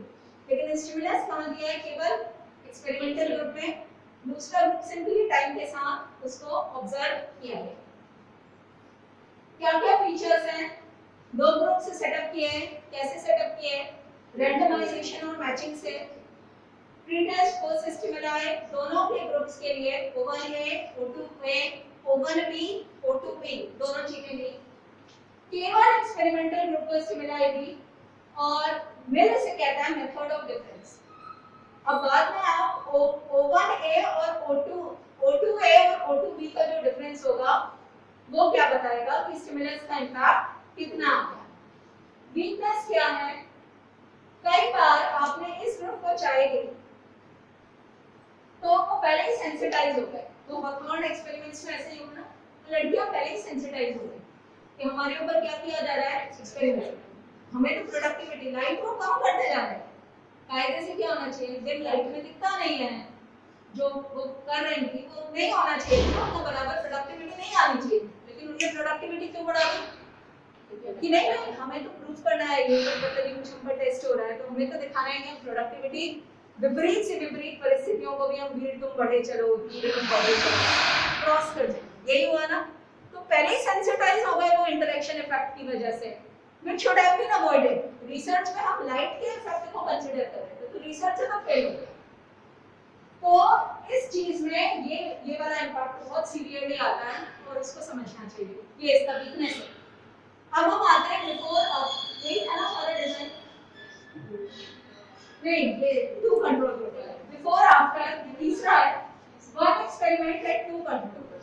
ये जो सेंसिटाइजेशन हो रहा था बिकॉज ऑफ एक्सट्रेनियस इफेक्ट, इसको कंट्रोल करने के लिए ये तो एक्सपेरिमेंटल ग्रुप है, ये कंट्रोल ग्रुप भी है, यहाँ पर भी आपने मेजर किया, और एक तीसरा कंट्रोल ग्रुप है, यहाँ आपने प्री ऑब्जर्वेशन नहीं लिए, सीधे इनको स्टिमुलस दे दिया और इनके पोस्ट ऑब्जर्वेशन दिया। यानी एक्सपेरिमेंटल ग्रुप और पहला वाला कंट्रोल ग्रुप, यहाँ पर आप प्री टेस्ट ऑब्जर्वेशंस भी ले रहे हो। तीसरा वाला कंट्रोल ग्रुप जो है, तो पता नहीं इसको कंट्रोल ग्रुप क्यों कहा जा रहा है जब इस पर एक्सपेरिमेंट किया जा रहा है, but it is being called control group. इसमें आपने प्री टेस्ट ऑब्जर्वेशन नहीं लिए, सीधे पोस्ट टेस्ट ऑब्जर्वेशंस। देखो अच्छे से टेबल, कोई डाउट? क्लियर है? Should I proceed? ओके। एक एक्सपेरिमेंट है, दो कंट्रोल ग्रुप हैं, equal exposure. Okay, experiment group और एक ग्रुप को सेकंड एक साथ आपने क्या किया, स्टिमुलस दिया, यानी तीसरा वाला जो ग्रुप है उसको स्टिमुलस दिया, और एक्सपेरिमेंट ग्रुप को तो ऑब्वियसली आपने स्टिमुलस दिया। अब इसीलिए क्योंकि सेकंड कंट्रोल ग्रुप को आप एक्सपोजर दे रहे हो, तो how can it be a control group, but it has been called a control group, right? अब पोस्ट स्टिमुलस मेजरमेंट आपने तीनों ग्रुप्स के लिए लिए हैं। अब पहला वाला अब यहाँ पर आप सेंसिटाइजेशन और इंटरेक्शन इफेक्ट्स को क्या कर रहे हो, कंट्रोल कर रहे हो। कैसे कंट्रोल कर रहे हो कि जितना एक्सपेरिमेंट ग्रुप में चेंज हुआ है और जितना फर्स्ट कंट्रोल ग्रुप में चेंज हुआ है, वो आपको टेस्ट स्टिमुलाई का इंटरेक्शन इफेक्ट और सेंसिटाइजेशन इफेक्ट को मिनिमाइज करने में हेल्पफुल होगा, क्योंकि आपने सेकंड टेस्ट ग्रुप का क्या लिया था, केवल पोस्ट ऑब्जर्वेशन। तो आप देखोगे कि इंटरेक्शन इफेक्ट और टेस्ट स्टिमुलाई इफेक्ट कितना अलग-अलग है। ठीक है, are you able to appreciate this और शुड आई एलैबोरेट फर्दर? समझ में आया कि नहीं आया? हमने तीन ग्रुप्स लिए, एक एक्सपेरिमेंटल ग्रुप था। जब हमने दो ही ग्रुप लिए थे बिफोर आफ्टर में, उसमें क्या हुआ था कि वो लड़कियां पहले ही हो गई थी, हम उस इफेक्ट को क्या करना चाह रहे थे, मिनिमाइज करना चाह रहे थे, इसीलिए हमने दो कंट्रोल ग्रुप लिए। एक कंट्रोल ग्रुप ऐसा जिस पर हमने लाइट का वेरिएशन नहीं किया, और एक कंट्रोल ग्रुप उनका लाइट का वेरिएशन करने से पहले प्रोडक्टिविटी नहीं नापी, सीधा लाइट का वेरिएशन करने के बाद नापी। जो दूसरा कंट्रोल ग्रुप था, वहां लाइट का वेरिएशन नहीं किया, प्रोडक्टिविटी के प्री और पोस्ट रिकॉर्ड्स लिए, और पहला वाला एक्सपेरिमेंटल ग्रुप था, उस पे प्री रिकॉर्ड पे लिया, लाइट का वेरिएशन किया और पोस्ट रिकॉर्ड किया। अब आपके पास तीन यूनिट्स हो गई, तो आपके टेस्ट स्टिमुलाई इफेक्ट और इंटरेक्शन इफेक्ट सेपरेट हो सकते हैं। अब ये सबसे ज्यादा आइडियल इसको बोलते हैं एक्सपेरिमेंटल मेथड में आर सोलोमन ने प्रपोज किया था, और इसे कहा जाता है सोलोमन 4 ग्रुप एक्सपेरिमेंट। इसमें कॉम्बिनेशन है बिफोर आफ्टर डिजाइन का, एक एक्सपेरिमेंटल और एक कंट्रोल ग्रुप के साथ, एंड आफ्टर ओनली डिजाइन, यानी दोनों हमने डिजाइन कर लिए। आफ्टर ओनली डिजाइन हम कर चुके हैं, सबसे पहले हमने आफ्टर ओनली किया, उसके बाद हमने बिफोर आफ्टर एक्सपेरिमेंट किया। बिफोर आफ्टर डिजाइन हमने एक एक्सपेरिमेंट और एक कंट्रोल के साथ किया, जिसमें हमने कहा कि इंटरेक्शन इफेक्ट और सेंसिटाइजेशन इफेक्ट आ रहा है। आफ्टर ओनली में तो केवल एक एक्सपेरिमेंट और एक कंट्रोल ग्रुप था, जिसका हम पोस्ट टेस्ट स्टिमुलस रिकॉर्ड कर रहे थे। अब इसमें हमने ये किया, टोटल 4 ग्रुप से सेटअप किया, ताकि जो वेरिएशन है वो क्या हो सके, और ज्यादा स्ट्रीमलाइन हो सके। एक एक्सपेरिमेंट और 3 कंट्रोल ग्रुप लिए। और चारों ग्रुप्स को हमने इक्वली एक्सपोज किया किससे, एक्सटर्नल इवेंट्स से, यानी चारों ग्रुप्स कैसे हैं, लगभग होमोजेनियस है। ये अब इसका फिगर क्या किया देखो, प्री स्टिमुलाई मेजरमेंट किस चीज का किया, एक्सपेरिमेंट ग्रुप का, एक्सपेरिमेंट ग्रुप में प्री स्टिमुलाई मेजरमेंट किया, एक्सपोजर किया और पोस्ट स्टिमुलाई मेजरमेंट किया। कंट्रोल ग्रुप 1 में प्री स्टिमुलाई मेजरमेंट किया, उसको टेस्ट स्टिमुलाई से नहीं किया एक्सपोज, और फिर पोस्ट वाला मतलब ऑब्जर्वेशन किया टाइम के साथ, उसमें कंट्रोल ग्रुप था, वो एक्चुअल कंट्रोल ग्रुप था, मतलब उस पर कोई चीज नहीं की गई, और फिर उसके प्री और पोस्ट ऑब्जर्वेशंस लिए। दूसरा कंट्रोल ग्रुप में आपने प्री स्टिमुलाई मेजरमेंट नहीं किया, बिल्कुल वैसा ही जो टू कंट्रोल ग्रुप्स के साथ हम कर रहे हैं, लेकिन इसको स्टिमुलस दिया और इसका पोस्ट स्टिमुलस ऑब्जर्वेशन भी हमने क्या किया, रिकॉर्ड किया। और जो चौथा कंट्रोल ग्रुप था उसका हमने प्री स्टिमुलस मेजरमेंट नहीं किया, उसमें टेस्ट स्टिमुलाई भी नहीं की, लेकिन पोस्ट मेजरमेंट किया। पोस्ट मेजरमेंट हमने सबका किया है, प्री मेजरमेंट हमने 2 का किया है, 2 का नहीं किया है, और स्टिमुलाई भी हमने एक कंट्रोल ग्रुप को दिया है और एक एक्सपेरिमेंट ग्रुप को। कई लोग क्या कहते हैं, जो कंट्रोल ग्रुप 2 है उसको भी तो एक्सपेरिमेंट ग्रुप कहते हैं कि तुम इसको भी दे दो स्टिमुलाई, तो तुम इसको ऐसा नहीं कह सकते हो 2 कंट्रोल ग्रुप और 2 एक्सपेरिमेंट ग्रुप, लेकिन जनरली इसको ये वाला जो ग्रुप इसको अलग से स्टिमुलाई दे रहे हैं, इसमें प्री स्टिमुलाई मेजरमेंट तो आपने किया नहीं, इसीलिए कई लोग इसे एक्सपेरिमेंटल ग्रुप नहीं मानते, इसको भी वो एक कंट्रोल ग्रुप मानते हैं। आई बात समझ? अब इस फीचर्स के जो डिजाइन है, ये मैंने सब लिख दिया है, जो अभी आपको समझाया ना, ये चीजें लिखी गई हैं कि एक्सपेरिमेंट ग्रुप में स्टिमुलाई दिया, एक कंट्रोल ग्रुप में दिया और 2 में नहीं दिया, और पोस्ट स्टिमुलाई मेजरमेंट आपने चारों ग्रुप्स के किए, और चारों ग्रुप्स को आपने एक्सपेरिमेंट करने के बाद मेजर किया। चारों में रैंडमाइजेशन और मैचिंग करी, O1A, O1B, यहाँ स्टिमुलस दिया, O2A, O2B, O2C, O2D, ये तो सबका लेना है, और एक और कंट्रोल ग्रुप में आपने स्टिमुलस दिया। क्लियर है? अच्छे से देखिए फिगर को, टेबल को। Are you able to appreciate this? Yes, ma'am. Fine. इस डिजाइन का इंपॉर्टेंस क्या है? सोलोमन 4 ग्रुप सबसे इंपॉर्टेंट है। आप एक्सपेरिमेंट ग्रुप को मैंने ग्रुप A से डिनोट किया, O2 यानी स्टिमुलस के बाद, O1 यानी स्टिमुलस के पहले। O2A माइनस O1A ये आपको ट्रीटमेंट इफेक्ट देगा और एक्सट्रेनियस फैक्टर का इंपैक्ट भी देगा विदाउट इंटरैक्टिव टेस्टिंग।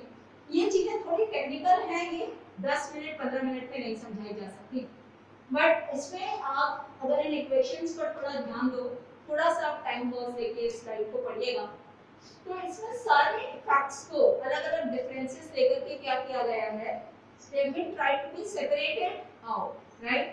और ये जो आपके पास रिजल्ट्स आएंगे ना O2A माइनस O1A, ये भी एक नया वेरिएबल आप क्रिएट करके इस पर फर्दर मैथमेटिकल ऑब्जर्वेशंस क्या कर सकते हो, लगा सकते हो। कुछ एक good name Heather Iqbal, you take 4 test tubes, put different chemicals into, what's your study? PhD क्या है आपका? MSc not PhD. अच्छा PhD स्टार्ट नहीं हुआ, so problem नहीं। And last bench gentleman, आप लोगों का कौन सा फील्ड है? Oh, forensic वाले बात लेट है, right? सबसे ज़्यादा रिसर्च तो आप ही ने करनी है, क्रिमिनोलॉजी और इन सब, right? So आपने 4 फिंगरप्रिंट्स के सैंपल लिए, एक जगह हुआ था क्राइम। अब आपने क्या किया, उन सैंपल्स को पहले आपने, अब आपको लेने हैं सैंपल्स, ये देयर हैव बीन 4 सस्पेक्ट्स, उनके फिंगरप्रिंट्स के आपको सैंपल लेने हैं, तो 2 के आपने लिए, उन पर एनालिसिस करी, 2 के आपने क्या किए, मतलब क्राइम से पहले क्राइम के बाद उन सिचुएशंस को एनालाइज किया, हैंडराइटिंग एनालिसिस भी आप लोग करते हैं, राइट? हैंडराइटिंग के वेरिएशंस को एनालाइज किया, एक को आपने बता दिया कि यू हैव बीन सस्पेक्टेड, उनके चेंजेस आपने असर किए, स्टडी किए, like that you will go on, and you can actually take 4 test tubes, put chemicals, क्योंकि कोई प्रॉब्लम नहीं। ह्यूमन एलिमेंट्स के साथ जब हम डील करते हैं, like we guys, right, commerce guys, economics guys, management guys, सबसे ज्यादा दिक्कत होती है सोशियोलॉजी एंड इन लोगों को ना बहुत डायनामिक एनवायरनमेंट में वर्क करना है। With chemicals you are free, chemicals retaliate नहीं करते हैं, फिंगरप्रिंट्स भी रिटेलिएट नहीं करते, लेकिन वहां क्राइम इन्वॉल्व है तो आपको थोड़ा सा विजिलेंट ज्यादा होना है। ओके, बहुत सारे मैथमेटिकल ऑपरेशंस आप अपने डेटा के बेस पर लगा सकते हो, the data which you are going to receive from your test tubes, right. अब इतने मैंने बता दिए ट्रू एक्सपेरिमेंट। जो आपके सेमी एक्सपेरिमेंट वाले थे वो तो ज्यादा कॉम्प्लिकेटेड नहीं थे, ये थे ना ये वन ग्रुप आफ्टर ओनली, एक ही ग्रुप है, कोई ज्यादा दिक्कत की बात नहीं है। One group before after, one shot type के हैं, उनमें आप टाइम सीरीज भी ले सकते हो, मल्टीपल लॉन्गिट्यूडिनल डिजाइन भी आप ले सकते हो।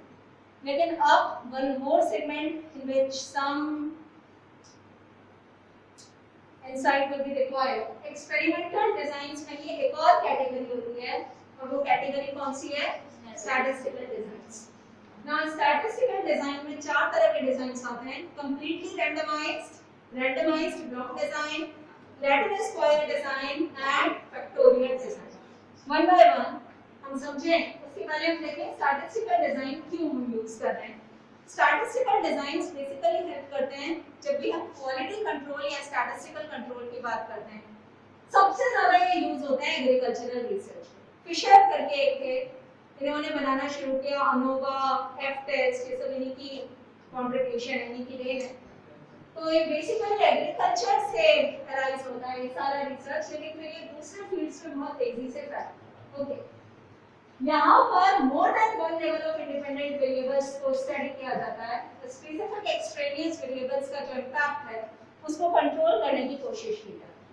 पहला टाइप आया आपका completely randomised design.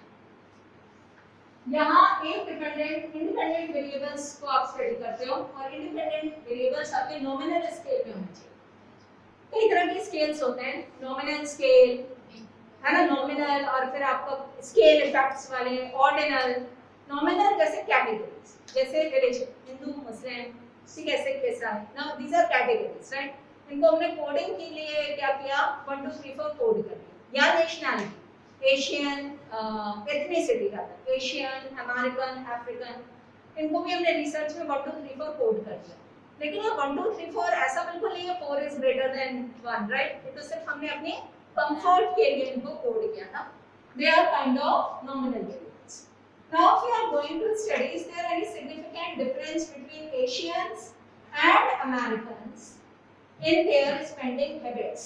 Asian, Americans and Africans in their spending habits. तो हमें अनोवा लगाना पड़ेगा, यानी कि हमें mean expenditure देखना होगा Asians का, Americans का and Africans का, और हम ये जानना चाहेंगे कि is there any significant difference in the mean of Asians, Americans and Africans.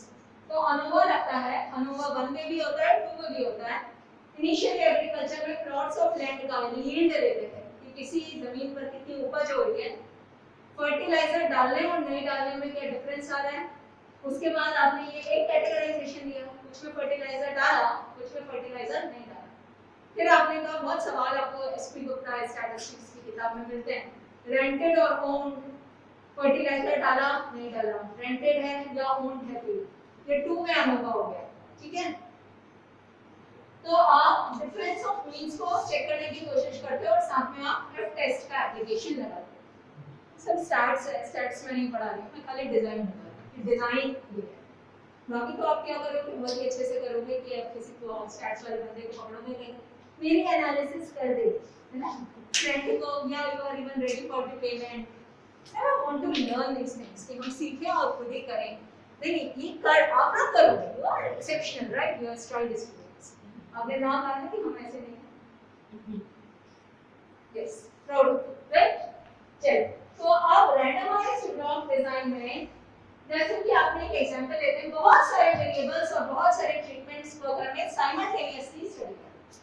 Suppose हमारे पास 4 प्लॉट हैं, 4 प्लॉट को हमने 6 ब्लॉक में बांटा और हम उनको 4 तरह के ट्रीटमेंट दें। ट्रीटमेंट कुछ भी हो सकता है, फर्टिलाइजर हो सकता है, इरिगेशन हो सकता है, इंसेक्टिसाइड होता है, राइट। ये सारा एग्रीकल्चर से आता है, ये सारे designs they owe themselves to agriculture field, लेकिन बाद में दूसरे उसमें पॉपुलर होता है। अब जैसे आउटपुट अगर हम स्टडी कर रहे हैं, दूसरा फील्ड कैसा हो सकता है, मशीन एफिशिएंसी और ऑपरेटर एफिशिएंसी। आउटपुट न केवल मशीन की एफिशिएंसी पर डिपेंड करता है, बल्कि जो उसे ऑपरेट कर रहा है उसकी एफिशिएंसी पर भी डिपेंड करता है। तो आप केवल ये नहीं कह सकते, तो आपको रैंडमली अलग-अलग ऑपरेटर्स को डिफरेंट टाइप की मशीन्स देनी होंगी। तो वहाँ रेंडमाइजेशन और मैचिंग बहुत इंपॉर्टेंट होता है, राइट? तो ऐसा स्टार्ट है, ये काफी सारा मैथ्स लगता है और इस तरह से असाइन कर दिया जाता है। समझ में आ रहा है? इस तरह से डिजाइन्स बना दिए जाते हैं कि अलग, ये आपका फर्स्ट कैटेगरी के 6 प्लॉट्स थे, सेकंड कैटेगरी के 6 प्लॉट्स थे, थर्ड कैटेगरी के 6 प्लॉट्स थे, और हमारे पास ABCD 4 तरह के क्या थे, फर्टिलाइजर। कोई भी जो है हर प्लॉट पर कम से कम आपको 2 बार रिपीट हो जाए, इस तरह से वो ट्रीटमेंट आपको अपना डिजाइन बनाना है। So you need to have knowledge of stats, permutation, combination, probability, ताकि आप सही फर्टिलाइजर को सही ब्लॉक में फिट कर सकें। फिर उसके बाद आप अनोवा टेबल बना दोगे। Typical ANOVA table looks like this. Columns के बीच का वेरिएशन, रो के बीच का वेरिएशन, एरर, फिर आप डिग्रीज ऑफ फ्रीडम, फिर कंपैरिजन करते हो, एफ वैल्यू निकालते हो, टेबल वैल्यू को कंपेयर करते हो। अब कंप्यूटर ने इजी कर दी है चीजें, पी वैल्यू कर देता है। If somebody is teaching you stats in detail, that person will tell you the exact technique. I am here to tell you design. इस तरह से डिजाइन में अनोवा क्या हो जाता है, यूज हो जाता है और कंपेयर कर जाता है। तो ये जो है पहला वाला डिजाइन, इसका लेआउट इजी है, फ्लेक्सिबल है। स्टैट्स इज सिंपल, अगर आप स्टैट्स पढ़ने बैठोगे तो कठिन नहीं, इट्स क्वाइट सिंपल। इसमें आप विद रेप्लिकेशन भी निकाल लोगे और विदाउट रेप्लिकेशन भी निकाल लोगे। ये सिंपल एक्सेल पर भी बहुत इजीली निकल जाता है और किसी और को पेमेंट करने की जरूरत नहीं है। आप YouTube खोलिए, YouTube का वीडियो देखिए, how to apply ANOVA, which cases to apply ANOVA, क्या कर सकते हैं। Lot of knowledge from the YouTube itself which you can receive. So you should, that's one free advice from my side, that you should actually try to do the basic statistical analysis of your research on your own. भले ही बाद में आप किसी और की help ले लो, लेकिन आपको पता होना चाहिए कि आप अपनी प्रॉब्लम के साथ किस तरह का स्टैटिस्टिक्स लगा रहे हैं, क्योंकि वो आपकी प्रॉब्लम है और वो आपका रिसर्च है, राइट? डिसएडवांटेज क्या है कि इतना बड़ा हमने डिजाइन बनाया तो ये छोटे सैंपल्स पर लगता है।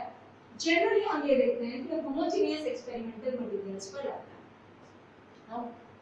Then remote design, statistical design, static square design, ये दो एक्सट्रेनियस वेरिएबल्स के इंपैक्ट को क्या करता है, सेपरेट आउट करता है। एक पजल के जैसा होता है, मैथ्स का पजल। उस मैथ्स के पजल का नाम ही लैटिन स्क्वायर है, वहीं से इसका नाम भी आया है। डेटा को बहुत सारे तरह से अरेंज करा जाता है, कई तरह के वैरायटी ऑफ सीड अगर आप अलग-अलग तरह के प्लॉट्स पर डाल रहे हो तो अब अलग-अलग तरह के जो लैंड एरियाज हैं उनकी अपनी खुद की प्रोडक्टिविटी भी अलग-अलग होती है। सीड अलग-अलग टाइप के आप डाल रहे हो, कुछ आप हाई यील्ड वैरायटी डाल रहे हो, कुछ आप लोकल इंडिजिनियस जो गांव में चल रहे हैं वो डाल रहे हो। अब आप देख रहे हो कि लोकल सीड का पैदावार अच्छा है या हाई यील्ड वैरायटी का अच्छा है। तो ये एग्रीकल्चर का भी फील्ड है, ये इकोनॉमिक्स का भी फील्ड है, उससे रेवेन्यू आएगा तो आप सभी चीजें उस पर स्टडी करोगे, तो आपको बहुत कुछ करना पड़ेगा। तो एक लैटिन स्क्वायर, यहाँ पर हमेशा नंबर ऑफ रोज और नंबर ऑफ कॉलम बराबर होते हैं, तो इसीलिए इसको स्क्वायर कहा गया। और क्योंकि हमें एक ट्रीटमेंट किसी एक ही स्क्वायर में फिट करना है, एक ही कार्बोहाइड्रेट, तो इसीलिए इसको लैटिन स्क्वायर कहा जाता है। इस तरह से आप प्लॉट्स को डिवाइड करोगे कि एक स्क्वायर बने, रोज और कॉलम बराबर हो। हर ट्रीटमेंट, ये एसेंशियल फीचर है, हर ट्रीटमेंट हर रो और हर कॉलम में एक ही बार आएगा, it will not repeat, only once. देखिए इस तरह से 5 by 5 में ये 3 तरह के, ये परम्यूटेशन कॉम्बिनेशन लगाया गया है और ये 3 तरह के वेरिएशंस, ये इस तरह के उसके लिए तो ऑब्वियसली एक्सपर्ट्स रहते हैं, लेकिन क्योंकि आप स्टैटिस्टिक्स यहाँ रिसर्च डिजाइन की क्लास कर रहे हैं, उसमें एक सेगमेंट स्टैटिस्टिकल डिजाइन है, वो segment statistical design experimental design का पार्ट है। You should at least know कि लैटिन स्क्वायर डिजाइन क्या है। क्लियर? इस इतने तरह के कॉम्बिनेशन बन सकते हैं और इस तरह से आप अनोवा हर जगह लगेगा। अनोवा से आपको पता चल जाएगा कि डिफरेंस सिग्निफिकेंट है या by chance. These all come under stats, लेकिन डिजाइन आपको पता होने चाहिए। So there's one of my students, हमने क्लास में सब किया हुआ है, स्टैट्स में किया हुआ है ना, detail. So if you wish to learn further, you can always contact Anjali and she is going to kill me, है ना? मुझे आप पूछोगे कौन पूछेगा? तो ज़्यादा ही है expectations। उसके बाद किसी तरह से तो आप सोच रहे हो last 15 minutes, right? Am I right or wrong? Yes. So if you wish to learn further, you can always contact Anjali and she is going to kill me, है ना? मुझे आप पूछोगे कौन पूछेगा? तो ज़्यादा ही है expectations। उसके बाद किसी तरह से तो आप सोच रहे हो last 15 minutes, right? Yes, very true. Yes, she said no. Okay. So factorial experiment designs. यहाँ पर आप interaction effects को निकालने की कोशिश करते हो. एक inference का broad base हो जाता है. थोड़ा complicated है लेकिन ये economical है क्योंकि आप average effects निकाल लेते हो. Average impact निकल जाता है. तो ये आप ऐसे समझो. बहुत ही simple एक example है. कुछ स्टोर्स स्मॉल स्टोर हैं, कुछ स्टोर्स बिग स्टोर्स हैं. प्राइस है, आप सेल्स को स्टडी कर रहे हो तो आप लो price small store A1 B1 strategy interaction effects हैं. फिर डिटेल स्टार्ट्स हैं, हो जाती है चीजें, इतना डिफिकल्ट नहीं है. ओनली थिंग कि ये आपको ये पता होना चाहिए कि इसका बेसिक फीचर क्या है. बेसिक फीचर ये है कि हमें ये वो मैनर देता है जिसमें इफेक्ट्स और फैक्टर्स एक दूसरे के साथ इंटरैक्ट करते हैं और ये एक, दो या दो से ज्यादा इंडिपेंडेंट वेरिएबल्स को अलग-अलग लेवल्स पर क्या करता है, मेजर करता है.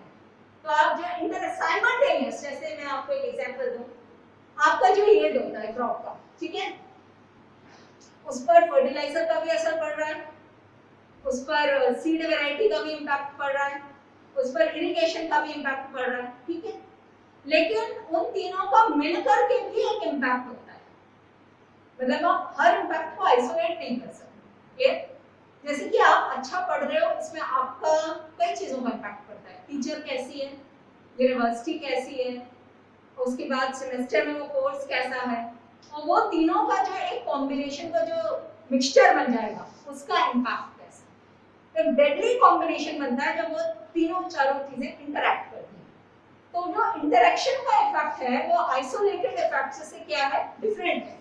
और उसी इंटरेक्शन इफेक्ट या उसी टोटल एवरेज इफेक्ट को फैक्टोरियल डिजाइन वाला जो स्टैटिस्टिकल डिजाइन है वो क्या कर लेता है, फैक्टोरियल एक्सपेरिमेंटल डिजाइन कैप्चर कर लेता है. क्योंकि इंटरेक्शन, जैसे आपको क्लास में टीचर अच्छी है, कोर्स अच्छा है, यूनिवर्सिटी अच्छा है, उसके अलावा फ्रेंड अच्छा होना भी जरूरी है जिसके साथ आप कुछ बुराई कर सको टीचर की, भगा रहा है, तब क्लास में मजा आता है, राइट. तब आपको फील होता है कि क्लास अच्छा है, क्लास बुरा है. Because there is a famous quote, which is more important, journey or destination? Journey. Companion. Which is most important? Companion. Companion makes the journey as well as destination interesting. So इन तीनों का जो interaction effect आएगा, वो आपकी journey को define करेगा. So you need to have companions. Yesterday I was asking Anjali about these strike courses में. She said that there are no economics people, there are no commerce people. You are from Aligarh Muslim, no? University of Allahabad. University of Allahabad. So you have people from central universities, right? So now you can have an interaction. Will you give your interaction to her? Right? Will you give to yours? So that kind of interaction, if she is missing in this course, so that course will not be interesting. So you enjoy with your company, and that kind of interaction. So that's a kind of living example. But even in organic or non-living entities, the interaction and the total combined effect is important, and that can be only be captured through factorial experiment design method, right? So, बहुत हो गया quantitative. Done with that, there are some unique study designs, action research, and then collaborative inquiry or participatory research. ये designs नहीं है basically. They are roughly how many philosophies या methodologies जाते हैं. In one of the early slides I spoke कि research method अलग है, research design अलग है. Research design is a broader set, research method is a subset. But I am very fond of action research, or also my PhD was in action research, right? Action research is something कि जब आप एक immediate problem को solve करने की कोशिश करते हो. जैसे अभी biology वाले अगर vaccine जब बन रही थी तो vaccine के development में लग जाते हैं. तो आपके जितने लोग लग गए है ना इस फील्ड से, वो क्या कर रहे थे, एक्शन रिसर्च प्रॉब्लम को एड्रेस कर रहे थे, राइट. कि कोरोना आ गया है, अब उसके लिए वैक्सीन बनाना है. So they were doing an action research when you are working with specific problem. Management field में अगर आपको कोई प्रोडक्ट पुश करना है, आप किसी कंपनी में ऑलरेडी हो, द मैनेजर सेड कि go and do an action research that how can we you know double up, या कितना हमें एडवर्टाइजमेंट पर अपना एक्सपेंडिचर बढ़ाना चाहिए कि हमारी सेल्स बढ़ जाए. फोरेंसिक वालों के पास एक केस आ गया, उन्हें वो सॉल्व करना था, उसके लिए उन्होंने रिसर्च किया। अपना पीएचडी कंप्लीट करने के लिए नहीं, थे वो वर्किंग और वर्क करने में उनके पास आ गया था प्रॉब्लम, उसके लिए करना। ठीक है, तो जब आपके सामने प्रॉब्लम हो और इमीडिएटली प्रॉब्लम को सॉल्व करने के लिए आप रिसर्च करें, that research is known as action research. ठीक है, तो कई बार कम्युनिटी डेवलपमेंट एक्सरसाइज भी होती है, like in my PhD it was that I studied the impact of rainwater harvesting in the this thing productivity patterns in the catchment area of Chambal Basin. So I had 8 districts, उन districts का हमने data लिया, हमने सर्वे किया, सर्वे पर और sampling पर आज मैंने बात नहीं करी, तो इन एरियाज को हटाएंगे। बट दैट वाज की मध्य प्रदेश गवर्नमेंट में बलराम खेत तालाब योजना के थ्रू फार्म पॉन्ड्स के कंस्ट्रक्शन पर सब्सिडी दी गई थी, तो वो फिस्कल इंटरवेंशन रेलेवेंट था या नहीं, that was an action research. And policy implication उसका क्या था कि फर्दर सब्सिडी दी जानी चाहिए या नहीं, so that we sent the recommendations to the government. Okay, action research के फोकस एरियाज क्या होते हैं? एक एग्जिस्टिंग प्रोग्राम को आप स्टडी कर लो और फिर देखो कि पॉसिबल एरियाज के इंप्रूवमेंट क्या हो सकते हैं। That is what I also did, right? वो कितना एफिशिएंट है, आप दवाइयों के कॉन्टेक्स्ट में कर सकते हैं कि केमिकल कंपोजिशन कितना इफेक्टिव है किसी चीज के लिए, या कोई एक ऐसी प्रॉब्लम है जो अभी तक अटेंड नहीं करी गई है, एक्सप्लेन नहीं करी गई है, जैसे कि कोरोना वैक्सीन जो इससे पहले नहीं करी गई थी, उसके लिए आप डेवलप कर रहे थे क्योंकि एक इमीडिएट प्रॉब्लम थी जो आपको सॉल्व करनी थी। इसके बाद कोलैबोरेटिव इंक्वायरी और पार्टिसिपेटिव रिसर्च। देखिए, इसकी बात हमने पहले भी करी जब हमने कम्युनिटी डिस्कशन फोरम की बात की। तो बेसिकली जब भी हम कोलैबोरेटिव रिसर्च की बात करते हैं, कोलैबोरेटिव रिसर्च में आजकल बड़ा ट्रेंडी सा है इंटरडिसिप्लिनरी रिसर्च, उसी के कॉन्टेक्स्ट में आप भी बैठे हो ना स्ट्राइक सब लोग, क्योंकि ये फील होता है कि एक प्रॉब्लम है, वो प्रॉब्लम ये बोल के नहीं आती है भाई मैं तो बायोलॉजी की प्रॉब्लम आया तो कोरोना ऐसा बोल के, वो प्रॉब्लम कन्वर्ट हो जाती है इकोनॉमिक प्रॉब्लम में, फाइनेंशियल प्रॉब्लम में, उसके बाद लॉकडाउन हो जाता है, उसके बाद कुछ लोगों को साइकोलॉजिकल प्रॉब्लम हो जाती है, कुछ मजदूर होते हैं वो अपने घर नहीं लौट पाते हैं, तो हर फील्ड इन्वॉल्व हो गया ना, कुछ क्राइम्स हो जाते हैं जो आपको स्टडी करने पड़ते हैं फोरेंसिक वालों को। So every problem has various dimensions, biological, life sciences, chemical, then your economics तो हर ही जगह आ जाता है, management, commerce, and then your sociological, anthropological, psychological, behavioral, economics के साथ में हम बिहेवियरल इकोनॉमिक्स भी लगा देते हैं, उसके बाद हम एक्चुअरियल इकोनॉमिक्स एक अलग लगा देते हैं जहां हम रिस्क के साथ खेलते हैं। सो चीजें आपस में बहुत जुड़ी हुई हैं। सो इफ यू आर, क्योंकि प्रॉब्लम बोल के नहीं आती कि मैं इस डिमेंशन की, प्रॉब्लम एक होलिस्टिक है, so you need experts from different fields, right? And वो डिफरेंट फील्ड्स के लोग एक दूसरे को देखकर ये ना बोले अरे फोरेंसिक वाले हम नहीं बैठ सकते भाई दूसरे फील्ड के लोगों के साथ, हम तो क्लास अपार्ट, ऐसा ही है ना? Yes, it's a very honest way, right? So इसने क्या दिया कि हम ऐसे हैं, तो this kind of mindset should be wiped off and you should be able to appreciate the beauty which other disciplines are having, and for that you need collaborative research so that you can minimize the gap. इतना सारे gap को आप minimise कर सको, फिर stats वाले बंदे होने चाहिए जो अच्छे डिजाइन्स बना के दे सके, हर कोई इतना कैलकुलेशन नहीं कर सकता, हर कोई इतना एक्सट्रोवर्ट नहीं हो सकता कि ट्राइबल्स के साथ ट्राइबल्स की तरह रहने लगे, हर किसी में वो मोल्डिंग नहीं होती, पेशेंस है, बट रिसर्चर्स में कॉमन अंडरलाइंग फैक्ट होता है and that is patience, right? And a researcher should be a very good recorder, बहुत अच्छे आपके रिकॉर्ड्स होने चाहिए, this you should not miss. And last but not the least, अगर आप पीएचडी में एनरोल करते हैं तो प्लीज पीएचडी टाइम से खत्म कर लेना, right? within given time period and within your given economic resources. तो प्रॉब्लम पर थोड़ा सा प्रॉब्लम पर भी काम करना, otherwise you will go in all directions, you will prepare for a number of competitive exams and you will forget that you have 4 years to complete your PhD, right? Ultimately the willingness and involvement in solving the problems and issues that confront it, this is with respect to your own PhD, this is with respect to any research program in which you are working. You need to interact because research is a lonely process. I myself feel it when I get immersed in research. I hardly talk to other people. But for having a good balance of mind, you need to interact with society. better you develop your own community so that you can discuss your research problem and the kind of isolation you are facing if you are seriously into research, right? Okay. So thank you very much. And any questions? Thank you very much.